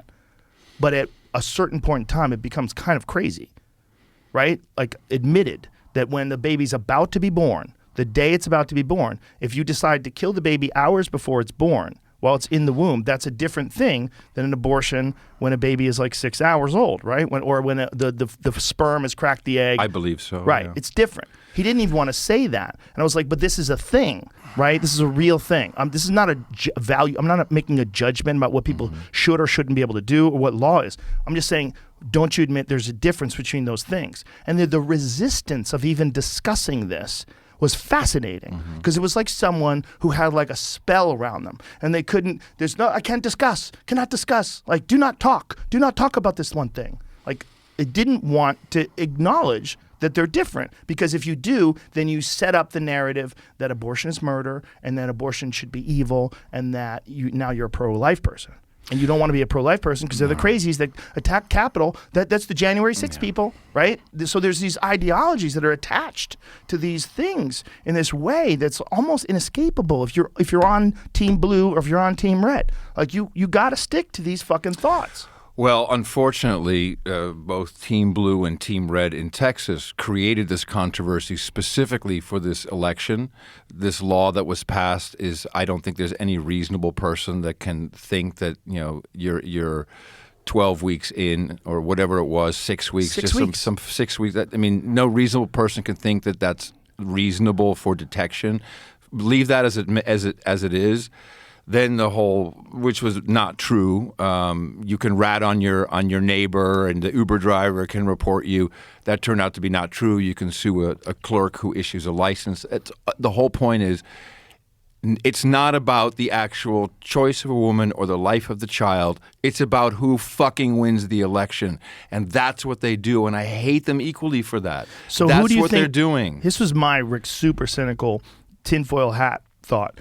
I was saying if I was like a progressive person, I would promote some ridiculous law that's definitely going to get overturned. That way people get up in arms. I think the Republicans in Texas slipped and they let this one happen. Do you think they let this happen because the Democrats let it happen so they'd be able to hammer the Republicans in the 2022 midterms? That's what I was asking. Yeah, exactly. See, I'm all nailed it. tinfoil hat. You nailed it. No, it's not tinfoil hat. You're now a political consultant. Are you a Fed? He's fucking dragging me into the most ridiculous ideas, and I agree with him.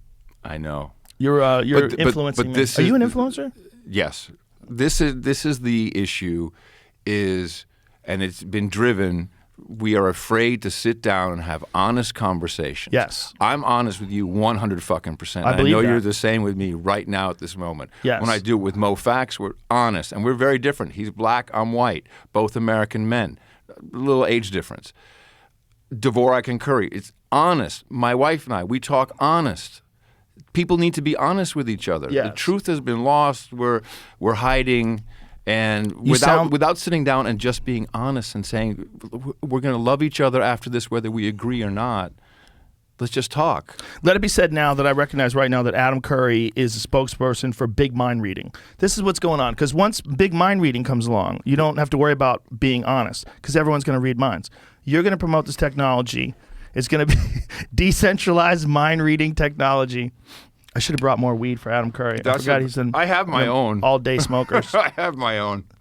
Are you an all day guy? Pretty much. Because you put me under the table in this podcast. We went Pretty through much. that one blunt, and when we were 3 or 4 hits I in, like that the most, actually. The blunt. Hello world. Do you have another Paralyzed one of man. those? I want to take one of those. with you. I'll give you one. Yeah.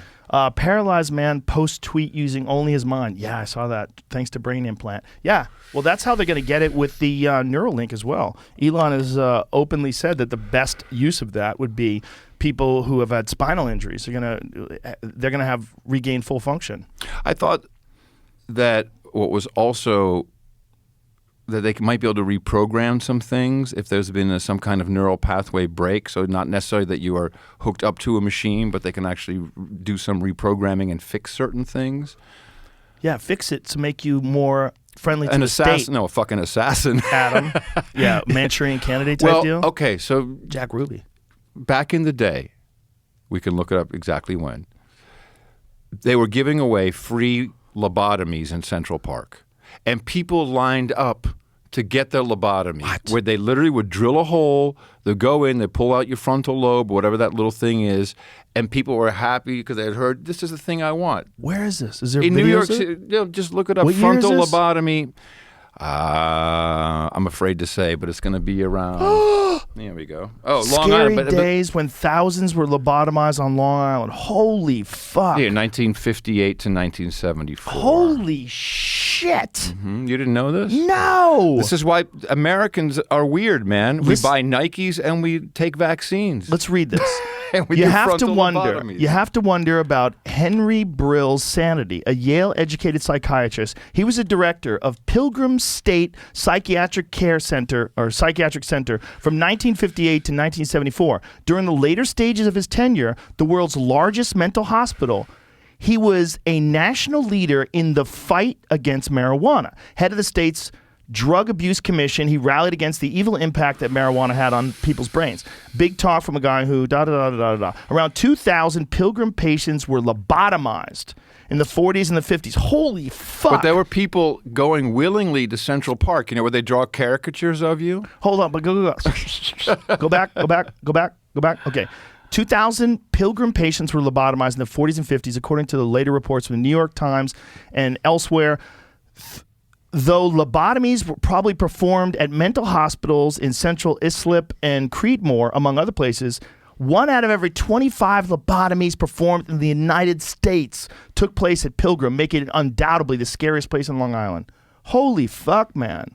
But this is just the technology that was being perfected. But when they were out there saying, hey, you should come and take this, people are like, oh, I got a lobotomy. And so they did it for free. So they would set it up where you didn't have to be diagnosed. No, I think you could just I show think up. you paid for it. You paid for it. Yeah, brother. Imagine. Well, Americans are interesting people. Well, if you don't pay for it, you don't think it's worth it. It's like how they figure out tickets at comedy clubs. You give away free tickets, people don't care about Don't the show. come to the show. No, They- of course not. They come, but they don't pay attention. They don't really care. You don't want those They don't fuckers. want those You people. They don't want those drink fuckers. either. Yeah. That's the future of NFT is the future of ticket scalping. You watch. That is That's wild, coming. man. Yeah. Isn't that cool? Well, I guess in the 40s and 50s, they thought this is like some of these people, you just can't fix them. Just get in there and fucking. But the people were legit just like, I'm unhappy. Have you ever? I've never seen a lobotomized person communicate. Have you? Joe Biden. Ah! Boom.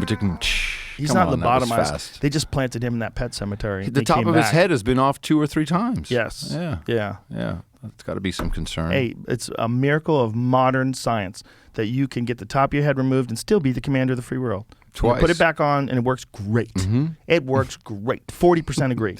No malarkey. Do you find anything about a lobotomized person communicating? They must have like a video of You them. could just talk normally. Yeah, for sure. I haven't. I don't You think can talk normally. Yeah. But I don't think I've seen that. I don't think lobotomized people are necessarily. Well, let's find out.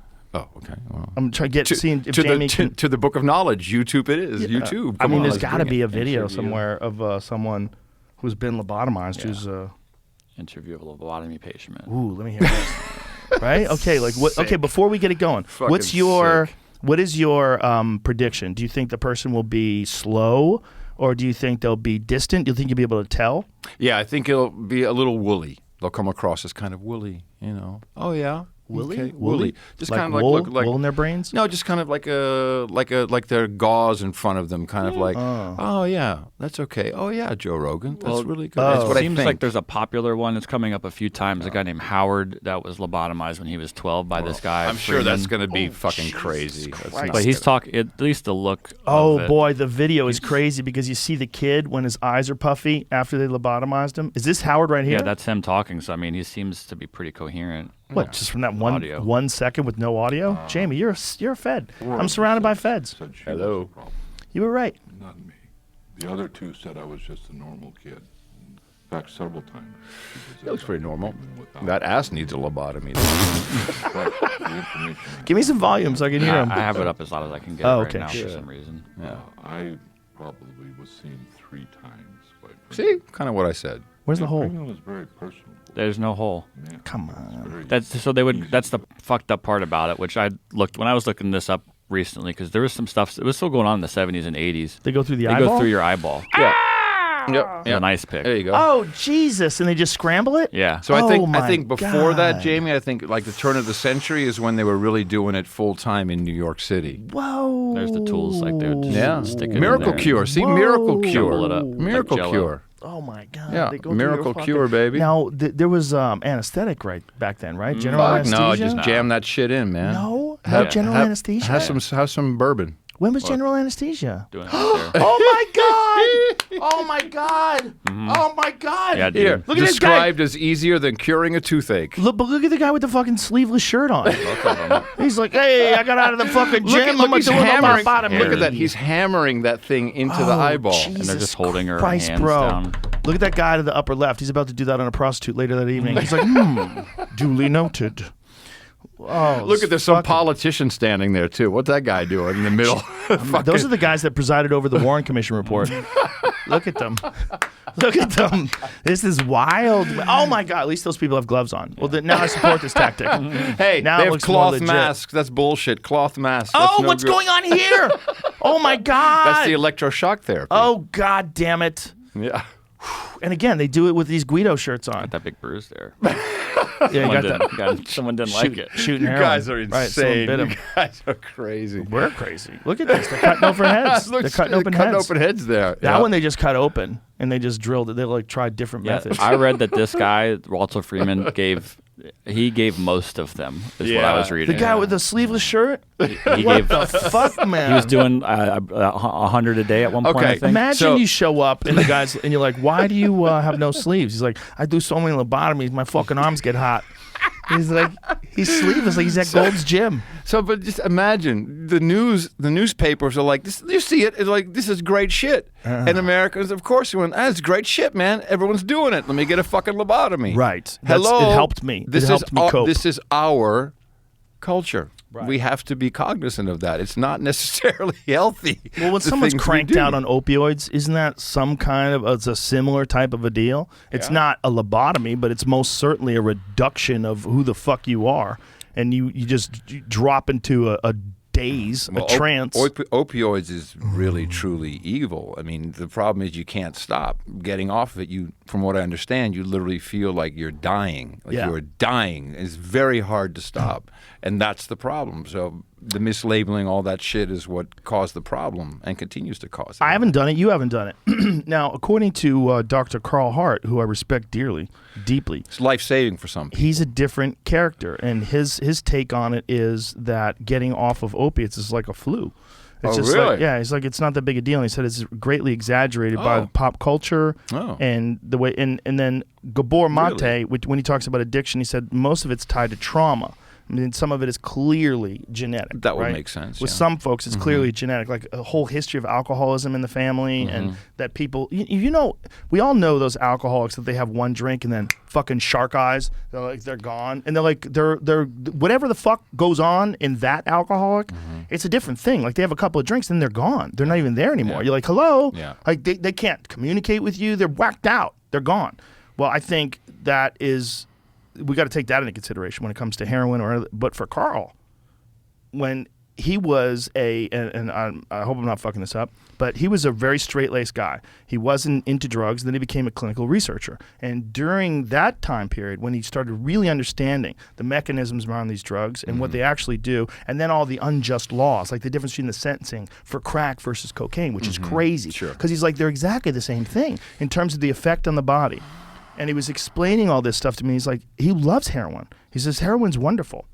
He goes, if you get pure heroin, he goes, it's beautiful. It makes you appreciate things, makes you appreciate your relationship. It's like that's not, the heroin's not the problem. The problem is that it's illegal, that you're buying stuff that's laced with fentanyl, the public perceptions of it, the way we look at drugs. And his idea is you don't want a world that's drug-free. You want responsible, educated drug use. And when it comes to a guy who's a professor at Columbia, a brilliant guy, who, by the way, looks like he does a lot of drugs. He's got like crazy dreadlocks. Is he an influencer? Well, he influenced me. I mean, not that I tried heroin, but he influenced me to change my thoughts of what you know. We have these ideas about how hard it is to get off these drugs. Well, for some people, it is, right? Like for some people, you can get drunk and you don't want to get drunk again. Some people, they can't stop. Well, clearly, no medication is good for everybody. That's just Yes. unlike Right. unlike the mRNA, which is one size fits all. What's your Right. number? So I can't speak towards opioids or heroin because I've tried neither. I think there is a difference, but most importantly, we're just being lied to and just being told that there's no addictive properties to it. Right. When your dosage is just upped and upped and upped and up, at a certain point, I think that I just wonder how much of that detoxing is painful or not. I mean, I've only heard contrary to that opinion. No, I'm sure the flu sucks. Don't get me wrong. But the flu's fucking painful, right? If you've had a bad flu, it's awful. Sure. Your body aches. Yeah. You're sweating like crazy. But what he's saying is it's like that. You get over it. It's not like that. You can physically live, yes, of course. But two drugs you can't. Alcohol and benzodiazepine. Yeah, those the two drugs. The benzos are the dangerous ones. Yeah, that's the Jordan Peterson story. yeah. Oh my God, and what a story that is! It's an amazing story. Fucked is that? It's an amazing story, especially when you realize how smart he is, and that he didn't know, and he got roped into it, and then he couldn't get off of him. Oh, there's a lot of very smart people who are doing really dumb things right now, and they just don't realize it, and it's, Yeah, they're either uninformed or misinformed. And then underinformed and over-socialized. that too. That's a real problem in our society. Well, especially when it comes to the idea that everybody should be taking something to like control their mood and control their this and control like maybe some people should be. How many kids in your daughter's classes take meds at some point during the day? You know what? If I really started digging around, I'd find that information. I don't have it. I don't know. Yeah, But I know a couple of teachers in Austin, and it's a lot. Well, I don't know anything about that, but what I do know is that I used to have a family that lived fairly close to my house, and their kid, they put him on something real early on, and I don't think he needed anything. He seemed like a normal kid. He just had a lot of energy, and they were deciding that he had too much. Ritalin. They decided he had too much energy, and so we were all like, the people that knew the kid were like, what the fuck? Like, you can't say anything, and you don't know what to do, and you don't know if they're right. Like, maybe they're right. Maybe he does. Maybe we only see the best version of him, and maybe when he's, I don't know. But it's scary to think that he could have been just a normal kid with too much fucking energy and bouncing off the walls, and the parents didn't want to deal with it. Or maybe just normal kid energy. Just seem like a lot. Kids are like puppies. They have wild, fucked up energy, and they tear up your Especially shoes. boys. Especially boys. Yeah. I think, like, if I was with the wrong parents, when I was young, I would have fucking for sure been medicated. And then people are like, well, that's good. You should have been medicated. I don't know if that's correct. Because I think that there's a whole reason why we have all those wacky ideas bouncing around inside of our heads. It's what made a human being elevate from what it used to be a million years ago. We're Wacky stunting people's brains. And You're also- stopping it from thinking. I mean, how can that be good? You got to have people that want to become mathematicians, and you got to have people that want to become rock stars. You got to. And you got to let them be whatever the fuck they want to be. And some kids, they don't have a lot of energy, but they want to sit down, they want to compose music. That's all they want to do. Some kids, they just want to do backflips off trees. And you got to, both of those fucking kids, you got to kind of like figure out what works for them and let it, it's the spice of life, this variety of humans. But when you're a kid and you're in school, they want you to sit down and pay attention. And if you don't, they're going to fucking drug you. Yeah, you got the wrong that's parents, another wrong- part of the system that has to be changed. Yeah, it does. It really is. It does. Kids got to be kids, man. But it's hard. Yeah. It's hard for those little fuckers. Well, Growing up a kid today, with all the fucking influences and all the craziness and all the bizarre aspects of our culture and the interconnectedness of it, and these kids are going to look like fucking pioneers. They're going to look like the people who settled west to get gold in comparison to kids that are coming along 100 years from now. if they take control of their own experiences, yes. If they continuously allow, and most unwittingly, if they just don't know, if they allow other entities, artificial intelligence, whatever it is, control their experiences without human experience, Yes. which usually works between humans, that there's forces that are changing that, which is kind of what Twitter is with algorithms, etc. Yeah. Yeah, that's just not going to turn out good. It doesn't feel like don't think that'll be a good thing. Do you think the fear is, and this is like a real long-term concept, the fear is that one day we'll decide that whatever does make us human, whether it's our emotions, our hormones, our desires and greed and jealousy and all those different things, are all a problem, and they're not helping us achieve our goal. And all those things can be slowly edited out. Because think about all the damage that emotions have done. Think about all the crimes of passion and all the fighting and all the hatefulness. If we could just tamper those emotions and get them into a far more controllable vibration. And we can do that through CRISPR or whatever the fuck they decide to use, or whatever Neuralink or whatever the new jazz is that comes along. Influencers. If they can figure out a way to say that what makes us human, our ability to emote, our ability to scream and to play crazy songs and to tell funny jokes and to write meaningful poems, and all that stuff is a complex like mess of shit that we can't control, and it's led to the demise of our civilization. What do we love? We love being together and love and camaraderie, and we don't need emotions. We just need love. So we're going to engineer out the bad parts and keep only the good parts. And by the way, love is love. It doesn't matter who you love. It doesn't matter. Love Synthetic is love has been proven in 16 different trials to be just as effective as real love. That's right. Now you can get your 5th booster of love. It will make you die 20 years earlier, but those 20 years suck anyway. It'll be great. It'll be great. It'll Take great. me out at 80. Who wants to be 100? I'm going to be 98. 98? Yep. Dumb. Just under Betty White, out of respect. Of course. Out of respect. It's my number. Now, my grandparents got really old. That's a good number. And I both had hair. Yeah. Do you eat healthy? You yeah. Oh, yeah. Very healthy. Yeah. Beef, fish, almost no pasta. Yeah, that's the move, man. Yeah.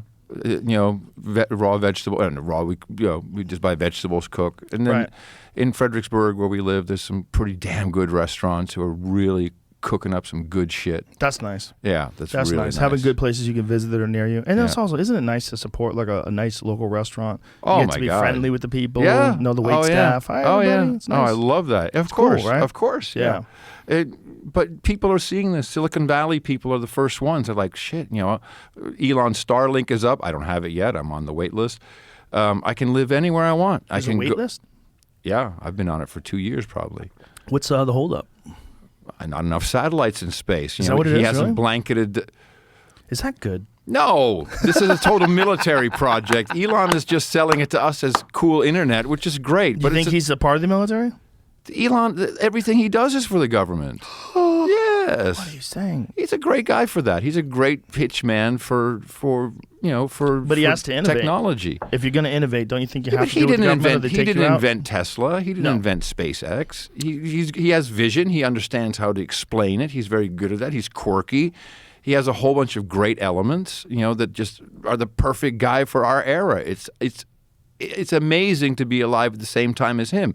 Is he the big innovator? No, I don't think necessarily. I think he's, he has a big network behind him. Sequoia Capital, there's a lot of people involved in Elon Musk. For sure. In my opinion, and that's just who I just think it's like, yeah. He's a very controversial person, but he's a very nice guy. I'm sure he's a nice guy. His ideas, if you looked at just the amount of innovation that one guy's been a part of, and some of them are crazy, like not crazy, like dumb, but like insane. The idea of a tunnel that goes under L.A., and they shooting people through these fucking tunnels with cars. Like, how does someone even come up with that? Well, I even registered at one point databelt.com because I was sure that we would have a belt of satellites around the Earth. Now, was that far-fetched? No, obviously not. Was I unique in thinking that? Clearly not.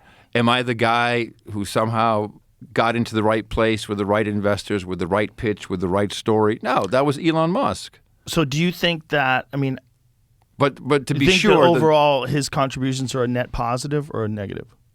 Neutral. I think on the entertainment scale, very high. In terms of his tweets? Well, also what he's been doing with Wall Street and how he's fucking with them all the time. And he's a very precarious influencer, particularly for crypto. He's very polarizing there for a whole bunch of reasons. You've got, there's enough conspiracy theories about him, but all I know is what I see. I see the whole SpaceX thing is all U.S. military, the satellites in the sky. We're going to have great internet. I love him for that. Great marketing to the people. Meanwhile, that's your fucking Space Force. That's your Skynet. We'll have everybody surveilled all the time, is what I feel that is. Here's what my worry is, that'll be a way they keep us on planet Earth. They just blanket the sky with satellites so it's impossible to leave. Brother, show me one billionaire that can actually get into just send something to the moon, bitch. Send something alive to the moon, and then I'll believe that we can go off world. I'm very skeptical now, man. You're very skeptical? There's enough money for us to replicate something that happened 55 years ago. Are you skeptical of the potential of it happening, or are you skeptical about whether it happened? Both.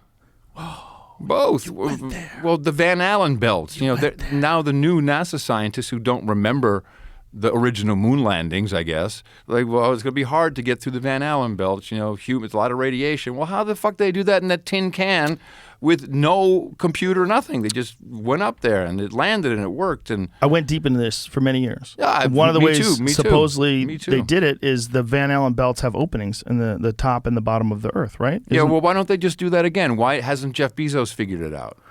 I don't think it's that easy, man. I think it's like whether or not they did it is Joe, like look let's leave at it the up. advancements in technology between the first moon landing and now. Oh, I 100%. don't understand how the richest men in the world can't replicate something and they just, well, we're going to do Mars. Well, why not the moon? I don't. Well, no, they're planning on doing shit in the moon With but people. Okay, before you even do it with people, they've definitely done it with objects. They've definitely done it with satellites. So they have the technology to get something there. The question is whether or not they have a technology to get in today's day, get a biological entity there and back, right? But we did it, right? So yeah, that's the thing. Okay. The idea is that we did it from 1969. That's my only question. to I don't give it. I 1972. really don't. I don't know if the moon is real, man. It could be some fucking thing that's Cheese? just up there. Cheese, sure, Joe.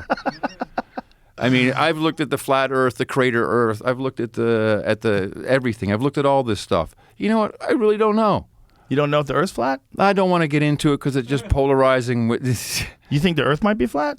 I think it's not round for sure. It's, Well, they don't think it's round. it's ellipse. But, you know, think. I mean, When it's I not- look at the fucking picture, Hold on a second. It's We got round. to be clear. It is round. It's just not perfectly round if you had like measurement devices. This is where my wife is going. What is the Shut actual the fuck term? up, No, but Adam. there's You're a going off term- the rails. Don't do it. There's a term of what the Earth.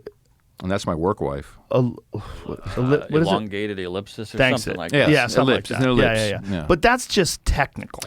But listen, it's in a round shape, a shape of a sphere. It's just not a perfect sphere. It's by very minute numbers, it's off, right? Like overall, because if you look at it, it looks circle. Right? I really don't know. I don't know what my lion eyes. I don't know what I believe anymore. What are you, an because Eagle song? You can't hide your lion eyes. It's just hard to know. Just looking at the pure facts on the face of it about not returning to the moon. No other country has done it with a human being. That just seems fucked up. Now, that's okay, but I then also have the right to explore other versions that have been told, which includes crater Earth, which is even What's crater Earth? the Earth is actually a much larger planet, and we are living in a crater in it, and that's. Wait a minute. We're in glad- a crater? I'm not saying that. I'm saying I have the freedom to explore. Is the these whole theories. universe the Earth, and then we're the crater in the center of the universe? Is that So what the you're saying? moon is, in essence, if you look at, I'm just telling you the theory, right? This is It's conspiracy I don't therapy. think we should say theory when it comes to crater Earth. Let's just I'm say a the cons- wacky story. as you I wish. feel like theory it's a little lofty for this one. Okay. Maybe I should let a whole just bunch of start. YouTube videos with a cool voiceover taught me. And it was like 8 hours long. 8 hours long. I watched high all that shit. Were you? Nonstop, brother. But eight hours. And the voiceover's like, how did it happen? Why did this go away? Have you heard of the giant trees? That's my favorite. Oh yes, I've heard the giant trees. I love the Yeah. giant trees. People think that like I find the giant trees compelling. that Made of silica. sawed off. Made of silica. But that sawed off devil's rock. that used to be a giant tree. Yeah, it's And just they the base sawed of a that tree. off. And it's all of silica, which is sand, and it's fantastic. There you go. Well, it's here's all the over thing. the place. The problem is, but it that's looks like not a tree. crater Earth. That's giant tree Earth. Right, I get it. But bro, the problem is that looks like a tree.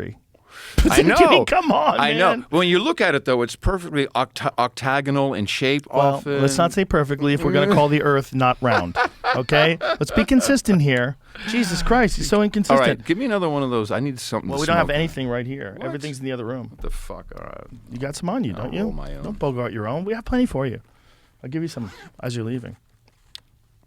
Bogart my own. I would never bogart my own. Okay. Yeah, I'll take care of it. Be sensitive. Now you're taking me into outer space. What are we doing? We're on fucking are we tree black, Earth. We're black screening here. No, tree Earth So, and crater Earth. What I like the most about these videos, this is about the energy.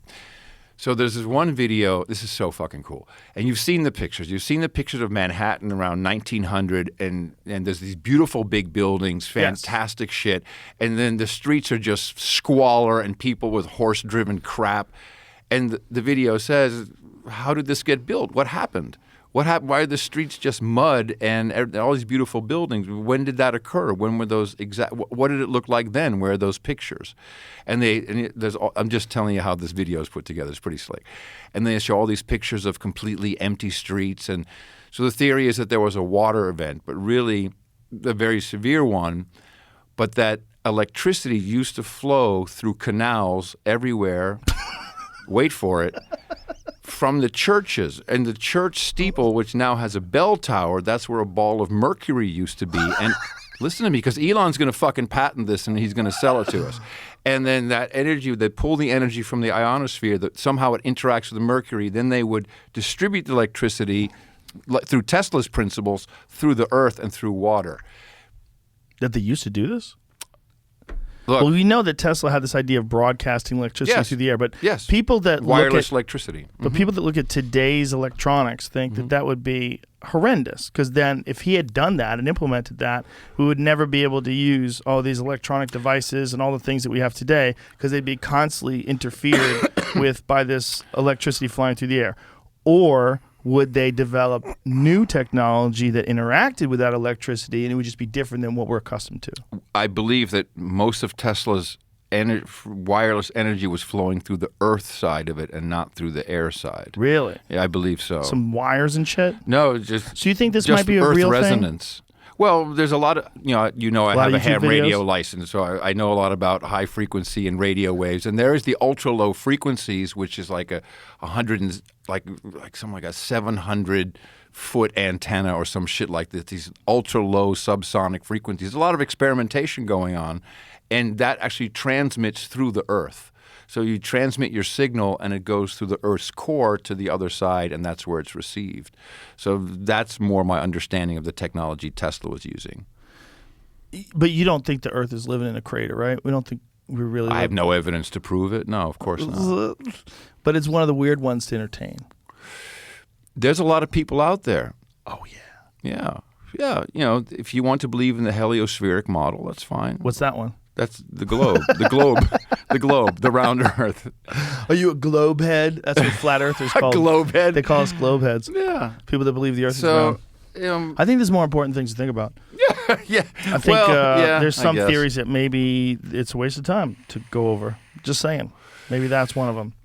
But it's interesting to watch what people get obsessed with. The flat Earth thing, what's fascinating about it is how many people got obsessed with it and then eventually kind of gave it up. A lot of people gave it up. What I get interested in is a lot of the biblical parallels and references. Very, very interesting. I have a lot of believers in my life, and I question them on all kinds of stuff. Certainly what we're seeing now, compared to Revelations, and there's always been this kind of doomsday, which is maybe why I have never connected with God, is because I'm such a fucking optimist. I'm not quite sure what it is, but I recognize the connection people have, and there's so many parallels with a lot of these quote-unquote conspiracy theories. You've got to wonder, what's the conspiracy? What's the story? Right. Who knows? Who knows? We really, I don't know. You don't know.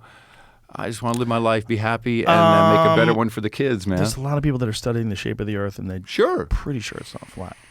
I mean, we got if those. Are you trying to influence me, satellites- Joe Rogan? Because you're failing. Those satellites are spinning around the You're flat Earth. failing. You're gonna have to come up with a whole new explanation of how they fucking stick up there. Well, when you see the clock and you understand how the star system would rotate around the flat Earth. Oh Jesus! And then the sun and the moon are counterpolar.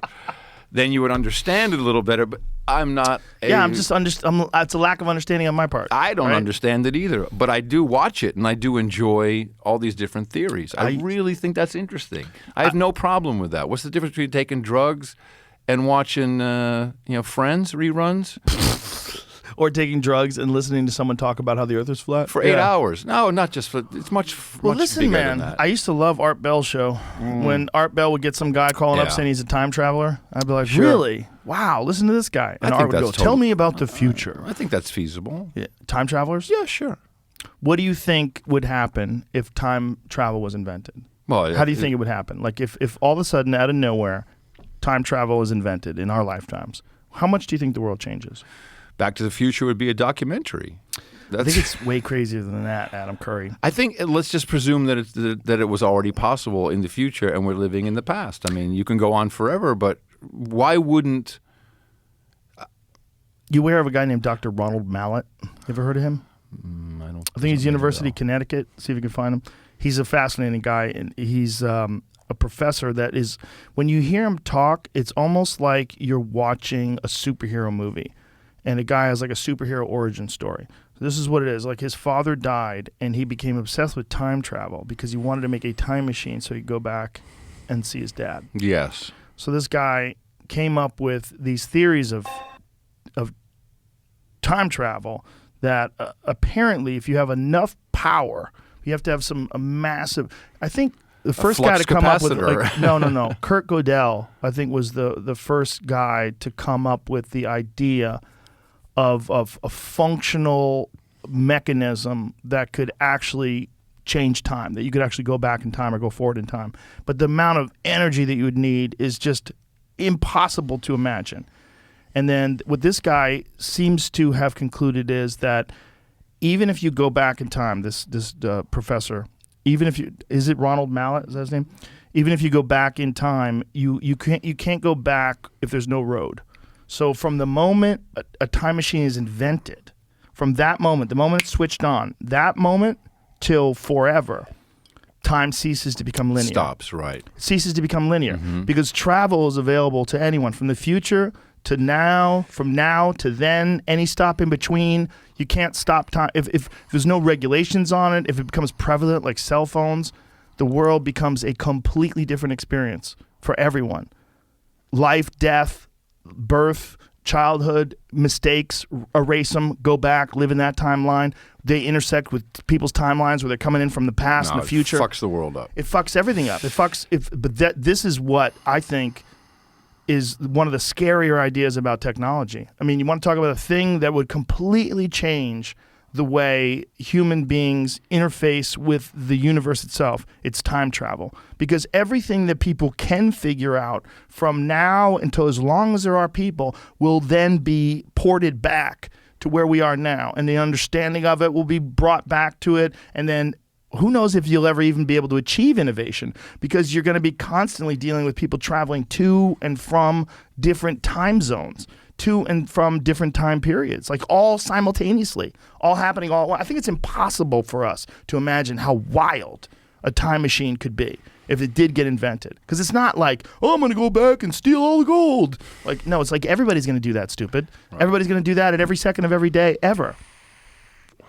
Well, this, of course, leads us right to the ultimate answer, which is we're living in a simulation that is controlled. We may control pieces of it. I know that when I look at you, I see Joe Rogan, and I could recognize you. I know that when you look in the mirror, you see Joe Rogan, it's a different guy. It just looks different. I mean, this doesn't. Because I see the opposite of me? It depends on. Because it's a mirror? It's just that's how we perceive the world. Individually, this is, remember the white silver dress, blue dress? Oh, yeah. People perceive the world differently, and you're nudged from all directions to, it's like something you heard or didn't hear. What is he saying? And, oh, well, if you put it in my head, that's what they're saying, then I'll hear that. I mean, all this kind of stuff, we perceive reality different all the time. All the time. That's a fact. And that's also one of the weirder things about people with mental illness, right? Like, what is when a schizophrenic's having conversations? Like, who's he having conversations with? Or are they in a whole different plane of a consciousness, which is perhaps a lot cooler, and we're just seeing the external interpretation that we make? Or are they trapped in two dimensions or in the middle? People yelling at them from both sides. Probably. I don't know, maybe. There's more than two dimensions, I'm pretty sure of that. So, in wrapping this up, because we've been 3 hours, do you think really? That Holy shit. Crazy, man. I love talking with you, Joe Rogan. I love talking with you, too. You are great. You are good for my ego. You are good for my soul, good for my heart, and good for America and the world, Thank Joe you, sir. Rogan. Well, you deserve all your props. As I've said many times, you are the original podcaster. It's very important to people to know that. It's like, without you, this whole thing wouldn't have happened. It might have come about a different way. But it didn't. No. It came out of you, Yeah. That's it. And Dave it's Weiner. Facts. And Dave Weiner. But you were the original guy that made it popular.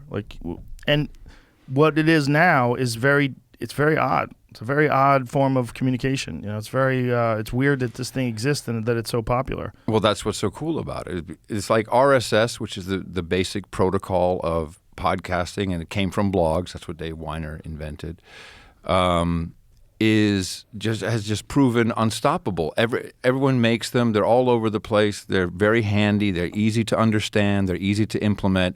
And as long as you have a server where you can put which is a text file, and an MP3, you got a podcast, because we now have places where apps connect and you can find stuff. But even without that, just a fucking MP3 on a server, people will find it. They'll download it. I mean, that is true independence and truly freedom of speech. Do you think we'll get to a point in our lifetime where the power of these decentralized entities will eclipse these corporate-controlled medias? Because if you think about the amount of influence that a decentralized entity could have, that like people just living life, and that you're already decentralized from the mainstream media. You yourself, yes, you're under a different corporate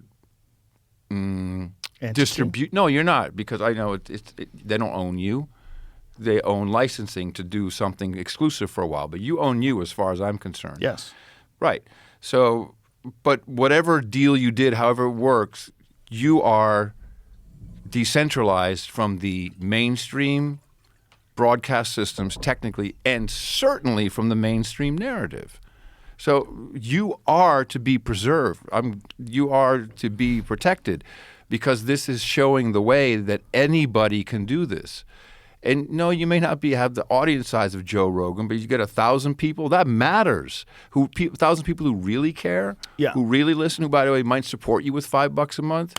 You're in business. If it's something that, look, if we can't all do an entertainment show, but you're not. You're doing something. You're an educational show. Yeah, that's not an accident. Sometimes it's entertainment. It's always entertaining. No, it's always entertaining, because you're an entertainer. But it's education. It's something that has never existed like this, ever. That's what's weird, right? No, it's beautiful. It's a thing of fucking beauty. Yeah, for sure. So, yes, decentralization, it's unstoppable. They will try and stop it. They will try to do legislation. They want to make schooling harder. We've already seen the control they exert over the medical community. Do you think that the attempt to exert control and the exposing of it is going to be the ultimate downfall of these institutions? Because we're going to realize that it's not a good idea to have them have the kind of power that they have. It's not a good idea for them to be completely influenced by these corporate entities that structure the narrative that force us to adopt. It's not good. As far as I'm concerned, it's collapsing already. Yeah. It's in slow motion collapse. It's complete. Everything's collapsing. Healthcare is collapsing. Education is collapsing. My God, the biggest deficit we have on our balance sheet is $1.7 trillion of college loans. You fucking kidding me? This shit is done.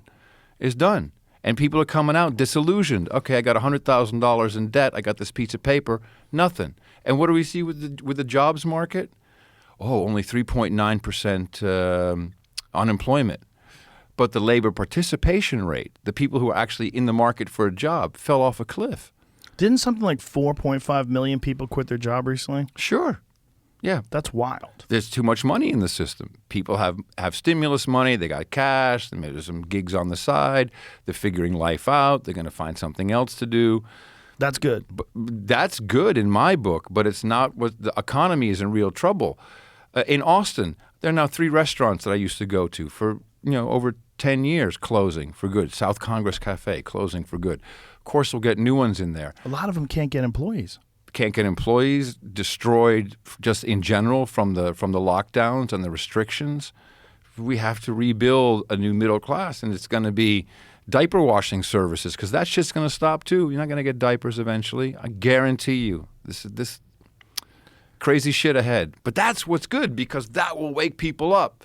And by the way, we can feed ourselves. We can figure out how to do it. We can collaborate with people. Except these people that are living in these big cities, and they're the ones that are deepest no, they're in dead. the trance. No, they're dead. They're dead. They're all dead. They're the deepest in the trance. Them and their pets. But isn't it fascinating that those are the people that are the deepest in the societal trance?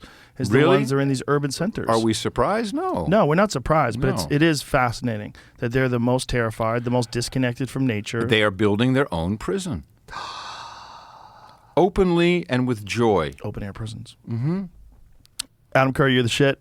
Appreciate you very much. Tell everybody how they can watch and listen to you. You don't have video form of No Agenda, do you? No. No. What? No. You don't want that? Fuck no. Fuck no? No. Okay. I like theater of the mind. I like people being able to, I like to manipulate my sound. I like that too. And all that stuff. Then they yeah. can't pick on you if you start getting shitty looking. NoAgendaShow.net. And anybody, please check out a new podcast app, newpodcastapps.com. It's not a for-profit thing. It's to protect, enhance, and extend podcasting. And your Twitter handle is? At Adam Curry. All right. But more, I'm on the Mastodon, Adam at noagendasocial.com. What is Mastodon again? That's the That's the decentralized Twitter, baby. That's where all the kids are I going. have to join that too? Get off the getter. I got to get off the getter? You can stay on it. Just another thing that can get fucked. They can take it off the app All right. stores. I'll get that too. Yeah. All right. Thank you, brother. We need a Joe Rogan Mastodon. No. Maybe. Bye. Thanks, brother. Thank you, sir. Appreciate you, brother. Bye, everybody.